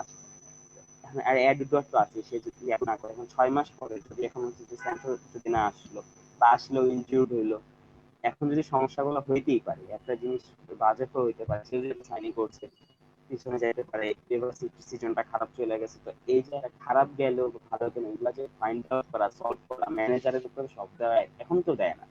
সে লিভারপুলের উপরে, লিভারপুল ফ্লপ কেন হচ্ছে 4 বছর পরে, 4 বছর টাইম লাগে তার একটা টাইটেল জিতে। বলের তো মাত্র কয় বছর হইলো, 1.5 বছর হইলো। তাও হচ্ছে যে এই সিজনে 3টা সেমিফাইনাল খেলছে, আর হইছে নট ব্যাড। মরিনো সেকেন্ড হয়েছিল সেকেন্ড সিজনে, ইউরোপা জিতে গেছিল। কিন্তু হচ্ছে ওই ফিউচার প্ল্যানের কথা হচ্ছে ওই একবারে হচ্ছে টাইটেল কন্টেন্ডার হওয়া কিন্তু সহজ না। ফার্গুসন যেমন টাকা খরচ করতে কিন্তু সময় লাগছে, 3টা সময় লাগছে। যেরকম হচ্ছে যে 4-5 এবং 5-6 সিজন, এই দুইটা সিজন তো চেলসি একেবারে হচ্ছে মানে প্রিমিয়ার লিগ কাপায় সাইনিং করে দুইটাই দিচ্ছে। মরিনোর হচ্ছে সফল যেটা গেছে, কিন্তু ফার্গুসন কি এরা কি করছে, পটেনশিয়াল সাইনিং করছে, রুনি, রোনালদো, এদেরকে যে সাইনিং করছে, এগুলা কিন্তু আসলে পেইড করে, মানে পে আপ করবে পরে। অস্থির ফ্যান বেস তো আছে, ফ্যান বেস 7 বছর ধরেই আছে। তো এই বছর হচ্ছে জার্সি আউট হয়ে একবার সোল্ড আউট করে দিলে কোন দিনই পারলে। এই যে প্ল্যান গুলো না থাকে, প্ল্যান গুলো হচ্ছে স্যান্টো আসবে, অলে 6 মাস পরে যখন স্যাক হবে, যদি আল্লাহ না করুক যদি স্যাক হয়, এখন কথা হচ্ছে ওলের যেসব প্রজেক্ট ছিল, গ্রিনউড ছিল, বা হচ্ছে ইথান লেক ছিল, উইলিয়ামস ছিল, বা তাকে মার্শিয়ালকে যে আবার স্ট্রাইকিং নিয়ে আসছে, তারপরে হচ্ছে রাশফোর্ডকে যে প্লে মেকিং করানোর চেষ্টা করতেছে, এরপরে বিশাখাকে আনছে, সেকেন্ড ডিফেন্স ম্যাগুয়ারকে আনছে এত টাকা দিয়ে, এই প্রজেক্ট গুলো সব শেষ হয়ে যায়। ডিরেক্টর ফুটবলের কাজই হবে যে একটা ফিলোসফি ঠিক করা, একটা প্লেইং স্টাইল ঠিক করা, ওই অনুযায়ী সাইনিং, ম্যানেজার সবকিছু করা, এবং যে যেটা বলে যে মানে বাস্তবিক একটা এক্সপেকটেশন থাকে, যেমন এখন বলতে পারি না যে আগামী সিজন চ্যাম্পিয়ন হয়ে যাবে, বাস্তবিক এক্সপেকটেশন টপ করে হইতে হবে। এগুলা যে ফিক্সড করে সেখান থেকে আছে মানে স্কিল ইমপ্রুভ করা, সেটা বুঝতে হবে। রাইভালদের দেখতে হবে রাইভালরা কি করতেছে, রাইভালরা এখন বিগ সাইনিংও করতেছে, একাডেমিও আছে, সব আছে। আমাদের সেভাবে চলতে হবে, ধীরে ধীরে আসতে হবে, সময় লাগতে পারে 3 বছর 4 বছর, কিন্তু ডিরেক্টর ফুটবল লাগবে। কারণ উডওয়ার্ডের মাথায় আসলে সেরকম ফুটবল ব্রেন নাই যে সে একটা ভালো সাইনিং করবে। এই যে ড্যাভিসের কথা বলে, ড্যাভিস তো আমাদের স্কট আমাদের বলছে যে সাইনিং করায়, সে বলছে করাবে না কারণ জার্সি বেচতে পারবে না। এই চিন্তা করলে তো আসলে হবে না। ডিরেক্টর ফুটবলকে চিন্তা করতে হবে, নেট স্পেন্ডই খুব বেশি লাগে না, 70-80 মিলিয়ন হইলেই 2-3 বছরের মধ্যে কামব্যাক করায়। কিন্তু হচ্ছে প্ল্যানিং লাগবে, যে কাকে প্ল্যান করতেছি, কাকে ম্যানেজার আনতেছি। এই জন্য হচ্ছে আমাদের বিরাট কোহলি ফুটবলটা আসলে সবচেয়ে বেশি জরুরি, নইলে হইতেছে 6 মাসের সাকসেস, 1 বছরের সাকসেস, লং টার্মের যে সাকসেসের কথা বলতেছি সেটা আসবে না। মরিনো যখন সেকেন্ড সিজনে হচ্ছে 81 পয়েন্ট পাইছিল, তাও আমার হচ্ছে সেভিয়া ম্যাচের ওই প্রেস কনফারেন্সে আমি বুঝছিলাম তো আসলে আর থাকতে পারবে না, মানে ওই নিজেকে ডিফেন্ড করা শুরু করছে ক্লাবকে সেরা। তাই তো হয়েছে, মানে ওই পরে এসে দেখা গেল যে ডেভিড ডিহার সাথে তার সম্পর্ক খারাপ হয়ে যেতেছে, যে তার টানলোই পুরোটা সিজন, তার সাথে থার্ড সিজনে তার মানে সম্পর্ক খারাপ হয়ে যেতেছে। পগবার সাথে তো আগেই খারাপ, ক্যাপ্টেন্সি দিতে তাও হয় না, ফ্রেডের সাথে খারাপ, বোর্ডকে ব্যাড মাউথিং করতেছে, ক্লাবকে ব্যাড মাউথিং করতেছে। এই যে একটা নেগেটিভ নেগেটিভ অবস্থা যে ক্রিয়েট হয়, এটা সবার হবে। বলে খারাপ করলে আমার ফ্যামিলি থেকে যাবে, বলে আউট যারা আছে এরা আবার জাগ্রত হবে, এরকম ভাবে হবে না। ওলে সাকসেসফুল নাই হতে পারে, ওর যে 3 বছরের কন্ট্রাক্ট আছে, হয়তো বা শেষে কিছু সাকসেসফুল হবে, কিন্তু তার যে মানে এই সিজনে তার লক্ষ্য কি হতে পারে, যদি ভীষণ লক্ষ্য হতে পারে যে বিসিএল রাউন্ড অফ 16 বা হচ্ছে ইউরোপা লিগ গেছে, একটাতে যে কোনো একটাতে সে হচ্ছে একদম পর্যায়ে যাওয়া। আর অ্যাকচুয়াল তার যে ডেভেলপমেন্ট যেটা বলছি সেটা হচ্ছে যে গ্রিনউডকে সিস্টেমেটিক বানানো, রাশফোর্ডের প্লে মেকিংটাকে কনসিস্টেন্ট করা, মার্শিয়াল যে চিট করতে পারে না, ও যে হচ্ছে গোলকিপারের সামনে গিয়ে সবসময় কনফিডেন্স নেই, ওর যে চিট করা দরকার ওই চিটটা করতে পারে না। এই জিনিসগুলো ঠিক করা, এই যে উইলিয়ামসের ওর যে ফিজিক্যাল খুবই খারাপ অবস্থা, ওকে তো ওই যে যদি ইনজুর্ড হয়ে যাবে 2 দিনের জন্য, থাকতে পারবে না। এই যে ওকে ঠিক করা, এই যে লেট যে প্রজেক্ট, বা গানার যে তার প্রজেক্ট, চংকি হচ্ছে যে চংকি নিয়ে প্ল্যান আছে, তাই হয়তো পাঠাইছে, লোনে পাঠাই দিল। তো এখন হচ্ছে যে এই প্রজেক্ট গুলা এইগুলা সে কিভাবে হোল্ড আপ করছে, এইটা সৃজনশীল হয়ে যাবে। দেখা যাবে যে গ্রিনি শেষ, যদি অন্যরা হয়ে যেতেছে তাহলে কিন্তু অ্যাকচুয়ালি হবে। তো আমার ক্লাব তো স্টিল খেলে, ক্লাব তো ফিক্সড, বলে থাকুক উডওয়ার্ড থাকুক, ক্লাব ফিক্সড আর ফ্যান ফিক্সড, আর কিছুই হচ্ছে ফিক্সড না। তো এই যে প্ল্যানটা, এই প্ল্যানটা যাতে সাকসেসফুল, আমার মনে হয় যে এইটার জন্য ডিরেক্ট ফুটবলটা আসলে দরকারি।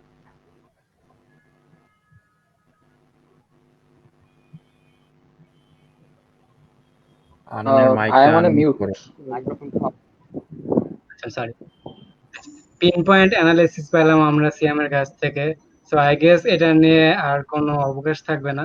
সো আই গেস এখানে শেষ করে দেওয়া যায়। অনেক লং একটা ডিসকাশন হয়েছে এন্ড হেলদি ডিসকাশন হয়েছে। সো আমি সব গেস্টের কাছে এক এক করে নেক্সট সিজনের যে এক্সপেকটেশন, কি এক্সপেক্ট করতেছি আমরা ক্লাব থেকে, আর আজকে এসে কেমন লাগলো এটা এই একদম ব্রিফলি যদি জানতে চাই, নির্জন থেকে শুরু আচ্ছা, করবো। নেক্সট সিজনে এক্সপেকটেশন হচ্ছে তোমার টপ 4 থাকা প্রিমিয়ার লিগে। কারণ আমার মনে হয় যে যদি রাইট উইং না কিনে তাহলে প্রিমিয়ার লিগে টপ 4 থাকতে পারবে না পরের বার। এটা সত্যি কথা। তুমি যদি অন্যান্য টিমগুলো দেখো, আমার মনে হয় না রাইট উইং ছাড়া কোনো টিম টপ 4 থাকতে পারবে। তো টপ 4 থাকা, আর ইউসিএল এ বলতে পারো যে ইউসিএল আসলে খুবই আনপ্রেডিক্টেবল একটা জিনিস। তো গ্রুপ স্টেজ পার করার পর তখন ইউ নেভার নো যে কি হয়, কে কাকে হারায়, কি হয় না হয়। তাও আমি মনে করি যে ওই সেভিয়ার সাথে যে হারছিল রাউন্ড অফ 16-এ, ওই ধরনের কোনো হার বা হারাহারি যেন না হয়, ওই সব ম্যাচ যেন আমরা অ্যাটলিস্ট জিতি। হারার পরে এসে আবার নিজেকে ডিফেন্ড করা, এই ধরনের কাজ যেন করতে না হয়। তো যেগুলা ম্যাচ আসলে জেতা উচিত চ্যাম্পিয়ন্স লিগে, ওগুলা যেন অ্যাটলিস্ট জিতি। তো ওই এক্সপেকটেশন রাখছি। আর আমার মনে হয় যে অ্যাটলিস্ট কারাবাও কাপ অথবা এফএ কাপ দুইটার মধ্যে একটা জিতা উচিত। আমার এটা মনে হয় টার্গেটটা রাখা উচিত যে দুইটা কাপের মধ্যে একটা জিতা, এটাই। আচ্ছা, how was today's experience? Experience আসলে এই ইউনাইটেড নিয়ে খুবই হতাশ, সত্যি কথা। যে ওভারঅল ওই আমার একটা ছোট ভাই আছে, ওর সাথে প্রায় কথা হয় মেসেঞ্জারে। তো কোন সাইনিং হবে না হবে, কি করবে না করবে এইসব নিয়ে কথা হয়, কিন্তু কি হয় লাস্টে গিয়ে কোনো সাইনিংই হয় না। সবাই সাইন করে প্লেয়ার, আমরা কোনো প্লেয়ার সাইন করি না। আমার বলতে পারো যে খুবই হতাশ। তো তাও বললাম, কথাবার্তা বললাম, এখানে আরো হতাশ আরো কয়েকজনকে দেখলাম। তো ওদের কথাবার্তা শুনে মনে হচ্ছে না আমি একা না, আরো অনেক হতাশ এরকম মানুষজন আছে যারা এখনো আশা দেখে যে এই প্লেয়ার আসবে, এই হবে, খেলার স্টাইল এই হবে, সেই হবে, না হবে, কি হবে না হবে। কিন্তু দিন শেষে কি হয় যে সবসময় আমরা টপ 4 এর বাইরে থাকি। তো সিজন শেষে কি হয় যে আমরা টপ 4 এ যেতে পারলে আমরা খুশি, তারপর ওটা নিয়ে আমরা লাফালাফি করি যে আরে কি মজা, আমরা তো টপ 4 এ গেছি, পরের বার ইউসিএল খেলবো, এই সেই হ্যান ত্যান কত কিছু। তো ওই তো আসার পর ভালোই লাগছে কথা বলে, কিন্তু এই ইউনাইটেড নিয়ে এখন যতই কথা বলি তত বেশি হতাশা বাড়ে আর কি। তো ওই তো ভালো লাগছে এখানে কথা বলে। আচ্ছা, নাফি। ভাই নেক্সট সিজনে যদি এক্সপেকটেশন বলি, টপ 4, কারণ যদি ভ্যান ডেবেক একমাত্র সাইনিং হয়, যেটা ভেরি পসিবল কেস, তাহলে টপ 4, কোনো মতে টপ 4। এরপর UCL a quarter final at best, মানে চাইতেছি কোয়ার্টার ফাইনালটা, আমার পার্সোনালি চাইতেছি অ্যাটলিস্ট কোয়ার্টার ফাইনাল পর্যন্ত যেন যাই। আর এরপর কাপ নিয়ে আসলে আমাদের স্কোয়াড ডেপথ এতই কম, যদি কাপে কিছু চাই তাহলে আবার ইউসিএল আর লিগেও, মানে এত থিন স্কোয়াড আমাদের। তো কাপে এক্সপেকটেশন চাই, একটা কাপ জিতুক, বাট এক্সপেকটেশন রাখতেছি না। তো একটু ডাউন হয়ে যাই ভাবলে, স্পেশালি চেলসি এবার দেখলে আরো ডাউন হয়ে যায় অন্যদের দেখলে। বাট এটাই টপ 4, ইউসিএল কোয়ার্টার ফাইনাল। আর কাপ নিয়ে আসলে ওই যে থিন স্কোয়াড বলে কোনো এক্সপেকটেশন নাই, বাট চাই কিছু একটা জিতুক। আর যদি আজকের এক্সপিরিয়েন্স বলি, অবশ্যই ভাল লাগছে অনেক, সবার সাথে কথা বলে। সবার অনেক ডিপ ইনসাইট আছে, খেলা টেলা নিয়ে ডিপ ইনসাইট। তো এটার জন্য সবাই আসলে আমরা এক জিনিস না হতাশ, এটার আসলে মূল দোষ যদি আমাদের প্লেয়ারও না, ওলেও না, উডওয়ার্ডও না, ঠিক গ্লেজার্স। তো একদিন ইনশাল্লাহ গ্লেজার্স আউট হবে, ওই আশাতে আছি। হোপফুলি আমরা সবাই শেয়ার করতেছি সেন্টিমেন্টটা। আর সবার কথা শুনে লাগছে সবাই গ্লেজার্স আউট, এজন্য ভাল লাগতেছে। আচ্ছা, সিয়াম। আমি এক্সপেকটেশন বললাম টপ 4 আর হচ্ছে ইউসিএল এর রাউন্ড অফ 16। আর আমার কথা হচ্ছে মানে একটা ম্যাচ ভালো খেললে সেটা জিততে হবে। এই যে ইউরোপা লিগে হচ্ছে লাস্টের 2 ম্যাচে 43টা শট নিয়ে এবং তাও পেনাল্টি, এগুলো আসলে খুব ডিসঅ্যাপয়েন্ট। এগুলো অনেক আছে আসলে। ফার্গুসনের যেমন মনে আছে বার্সেলোনার সাথে 3-0 হাইটা ইউসিএল থেকে বাদ করে হচ্ছে ইউরোপা লিগ খেলা গেছিল বার্সেলোনায়। আর ঠিক আছে, কিন্তু যে এরকম মানে ফিউচার নিয়ে কোনো হোপ থাকে না, হচ্ছে যে এই মানে এই বাজে ফুটবল খেলা বাদ করা, জিনিস নিয়ে এগুলো আসলে হতাশাজনক। আমার মনে হয় এগুলো যদি ঠিক হয়, ঠিক ছিল, তাহলে আর 3টা সিজন অফিলেস গেল। আরেকটা যদি একটা আসে সামনের সিজনে কারাবো কাপ বা এফএ কাপ কাপ, এগুলা হচ্ছে থাকাও হচ্ছে অনেক সময় সমস্যা, যে অনেক ম্যাচ খেলা হয়, দেখা যায় যে রেস্ট দেওয়া যায় না প্লেয়ারদের। যেমন আমরা হচ্ছে সবগুলার এই ইউরোপা মানে সবগুলার সেমিফাইনাল খেললাম, একটা ফাইনাল খেলতে পারলাম না, জিততে পারলাম না, কিন্তু সব ম্যাচ আমাদের কিন্তু ক্রাইসিস। যেমন চেলসিয়া ম্যাচের সাথে যে এফএ কাপে, পুরাই হচ্ছে মানে আমাদের মনে হচ্ছে ঘুরাইতে পারতেছি না, অনেকটা সমস্যা হয়ে গেছে। তো আমার এগুলা যেটাই জিততে আসতে পারলো, ভাগ্য ভালো হবে। আইসা তো ভালোই লাগছে, এটা আসলে ওরা তো আসলে আমাদের বিজনেস করতেছে। আর ক্লাব ভালোবাসলে আসলে এটাই মনে ব্যাপার, ক্লাব ভালোবাসতেছে, যা যা লাগবে তা দেবে আর প্ল্যান থাকলে প্ল্যান দিবে। তো আমার মনে হয় 2007 একদিন হবে, সেদিন তো আসলে আবার ঠিকঠাক হবে। টাকা ফুটবল বুঝে, ফুটবল জানে, এমন কাজ গেল 7 বছর হয়ে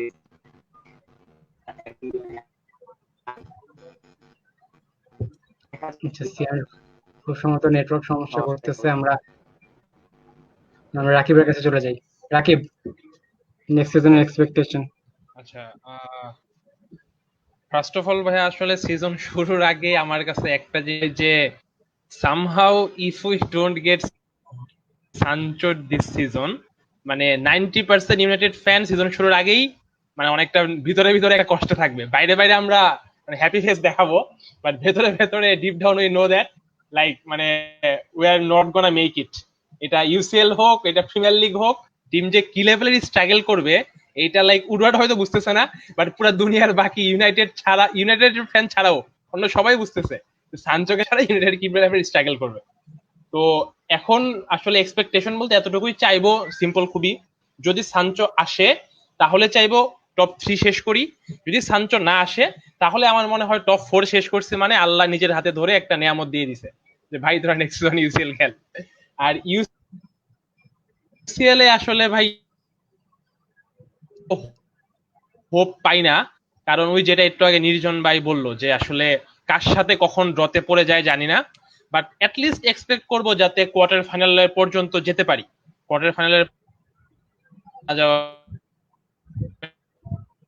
করে, বাট কোয়ার্টার ফাইনাল পর্যন্ত খেলতে চাই আর কি।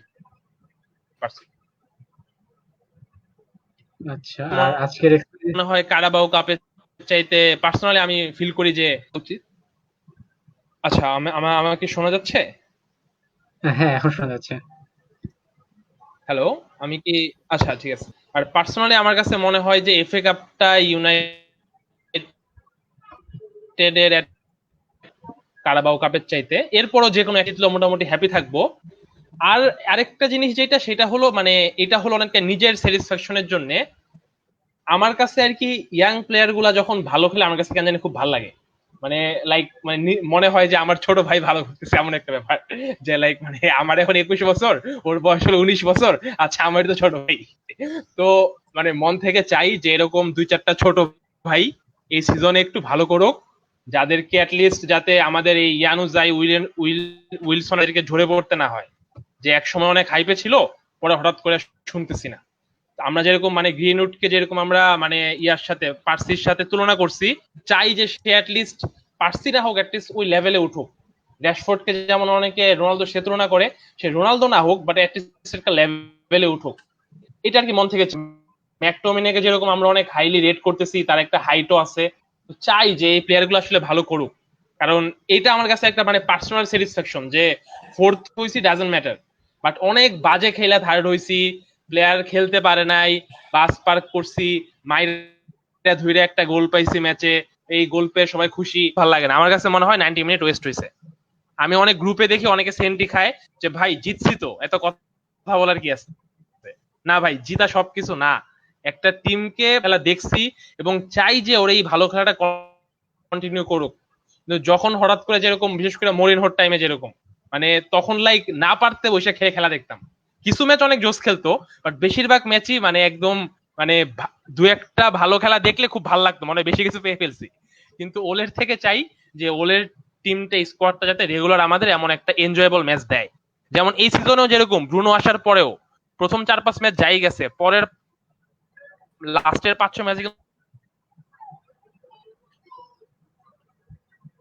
টিম হয়তো দেখা যাইতেছে যে মানে দেখা যাইতেছে যে ওয়েস্ট হ্যামের মতো টিমের সাথে, অ্যাস্টন ভিলার মতো টিমের সাথে অনেক সময় স্ট্রাগল করতে হইতেছে।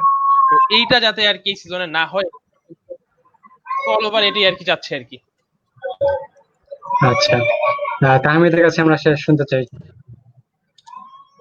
এক্সপেকটেশন বলতে ইউনাইটেডের এই টিমটা এখন একদমই ইয়াং, অ্যাকচুয়ালি বেশিরভাগেরই বয়স প্রায় 23-24 বছর, সো অ্যাকচুয়ালি টাইম লাগবে। আরো 2-3 বছর পর ইনশাল্লাহ আমরা টাইটেল কন্টেন্ডার হতে পারবো। বাট এখন যেই অবস্থা আছে, এই অবস্থায় যদি আমরা সানচোকে সাইন করতে পারি, যেটা সবাই বললো, আর আমার মতে একটা ডেভিড আলাবার মতো যদি একটা প্লেয়ার পাই যে কিনা একই সাথে সিবি এলবি মাল্টিপল পজিশনে খেলতে পারে, তাহলে কিন্তু অ্যাকচুয়ালি আমি মনে করি যে ইউনাইটেডের টপ 3-তে থাকা খুব বেশি পসিবল। যদিও চেলসি কিন্তু অনেকগুলো সাইন করেছে, আর্টেটাও কিন্তু আর্সেনালকে অনেক ভালো ফুটবল খেলাচ্ছে, পেপ আছে, ক্লপ আছে, এরা কিন্তু অ্যাকচুয়ালি অনেক ভালো মানের কোচ। তবু আমি চাই যে অন্তত টপ 3-তে থাকুক, যদি ওলে যে সাইনিং গুলা চাচ্ছে সেগুলা দিতে পারে। আর আরেকটা জিনিস যেটা চাবো যে ইউনাইটেড এর ওয়েজ স্ট্রাকচারটা যেন ঠিক করে। আহ ডেভিড ডিগিয়ার যেহেতু 365,000 ইউরো পার উইকে বেতন খুবই বেশি, সেহেতু আমার মনে হয় এই জিনিসটা এগুলা একটু ঠিক করা উচিত। আর উডওয়ার্ডের নিয়ে কিছু বলার নাই, বেশরম একটা লোক। আহ উডওয়ার্ড জানি কিন্তু করোনা প্যান্ডেমিক সময় কিন্তু একটু আশা দিছিল, যেহেতু মানে সে প্যান্ডেমিক নিয়ে যেভাবে কাজ করছে আমি ভাবছিলাম যে হয়তো বা সে শুধরাই গেছে, কিন্তু এরপর যেই সিজন মানে শেষ হলো যেই কে সেই সে আগের মতোই আবার হ্যাঁ, আছে। হ্যাঁ। আর গ্লেজার্সদের নিয়েও কিছু বলার নেই অ্যাকচুয়ালি। রক্তচোষা একটা ফ্যামিলি, ইউনাইটেড থেকে টাকা নিতেই আছে আর ধার দেনা বাড়াইতে আছে। তো এটাই আর কি। আর ইউসিএল এ যদি বলি যে আমি চাইবো অন্তত কোয়ার্টার ফাইনাল পর্যন্ত যাক। আর যদি এক লেগে ইউসিএল হয় তাহলে তো যে কোনো কিছুই হতে পারে, আহ বলা যায় না, চ্যাম্পিয়ন হয়ে যেতে পারে। আর এই আর আজকে কেমন লাগলো বলতে গেলে ভালোই লাগছে। ইউনাইটেড, যেহেতু আমরা সবাই ইউনাইটেড সাপোর্টার, একটা ফ্যামিলি, তো সবার সাথে কথা বলে ভালোই লাগছে। আচ্ছা, আচ্ছা, হ্যাঁ, আমার ভাইয়া একটু মানে এই পার্টটা বলা হয় নাই যে আজকে কেমন লাগছে। হ্যাঁ তো আমাকে তো ফার্স্টে অ্যাকচুয়ালি সিয়াম অ্যাপ্রোচ করছিল আজকে আসতে। আমি ফার্স্টে ভয় পেয়েছিলাম, আচ্ছা মানে সবাই মনে হয় কেতাফি অনেক অ্যানালাইসিস করবে, গিয়ে বসবো, কিছু বলতে পারবো না, সবার গালি টালি খাবো। বাট এখন মানে আনান ভাই পরে বললো না আসো রাকিব, এমনি আর কি সিম্পল কথাবার্তা। তো অ্যাকচুয়ালি এসে কি খুব ভালো লাগতেছে, মানে মনে হইতেছে যে লাইক ইউনাইটেডের 6 জন ফ্যান এখানে বসে কথা বলতেছি। লাইক মানে নিজের ভাই ব্রাদাররা মনে হচ্ছে, অনেক ইনফরমেশন শেয়ার করলাম, নতুন অনেক কিছু অনেকের থেকে জানলাম যেটা হয়তো খোঁজ পাই নাই। তো এটা আর কি ভালো লাগলো অ্যাকচুয়ালি, এবং মানে thanks for having me here. Okay. So thank you everyone. আশা করতেছি ইউনাইটেড নেক্সট সিজনে লিস্ট টপ 4 সিকিউর করবে। আর ইউসিএল এ আমরা মানে তাহমিদের কথা যেন সত্যি হয়ে যায়, যেন সামহাও আমরা চ্যাম্পিয়ন হয়ে যাই, এক্সপেকটেশন রাখতেছি। So this is all for today. Thank you everyone for coming. Thank you.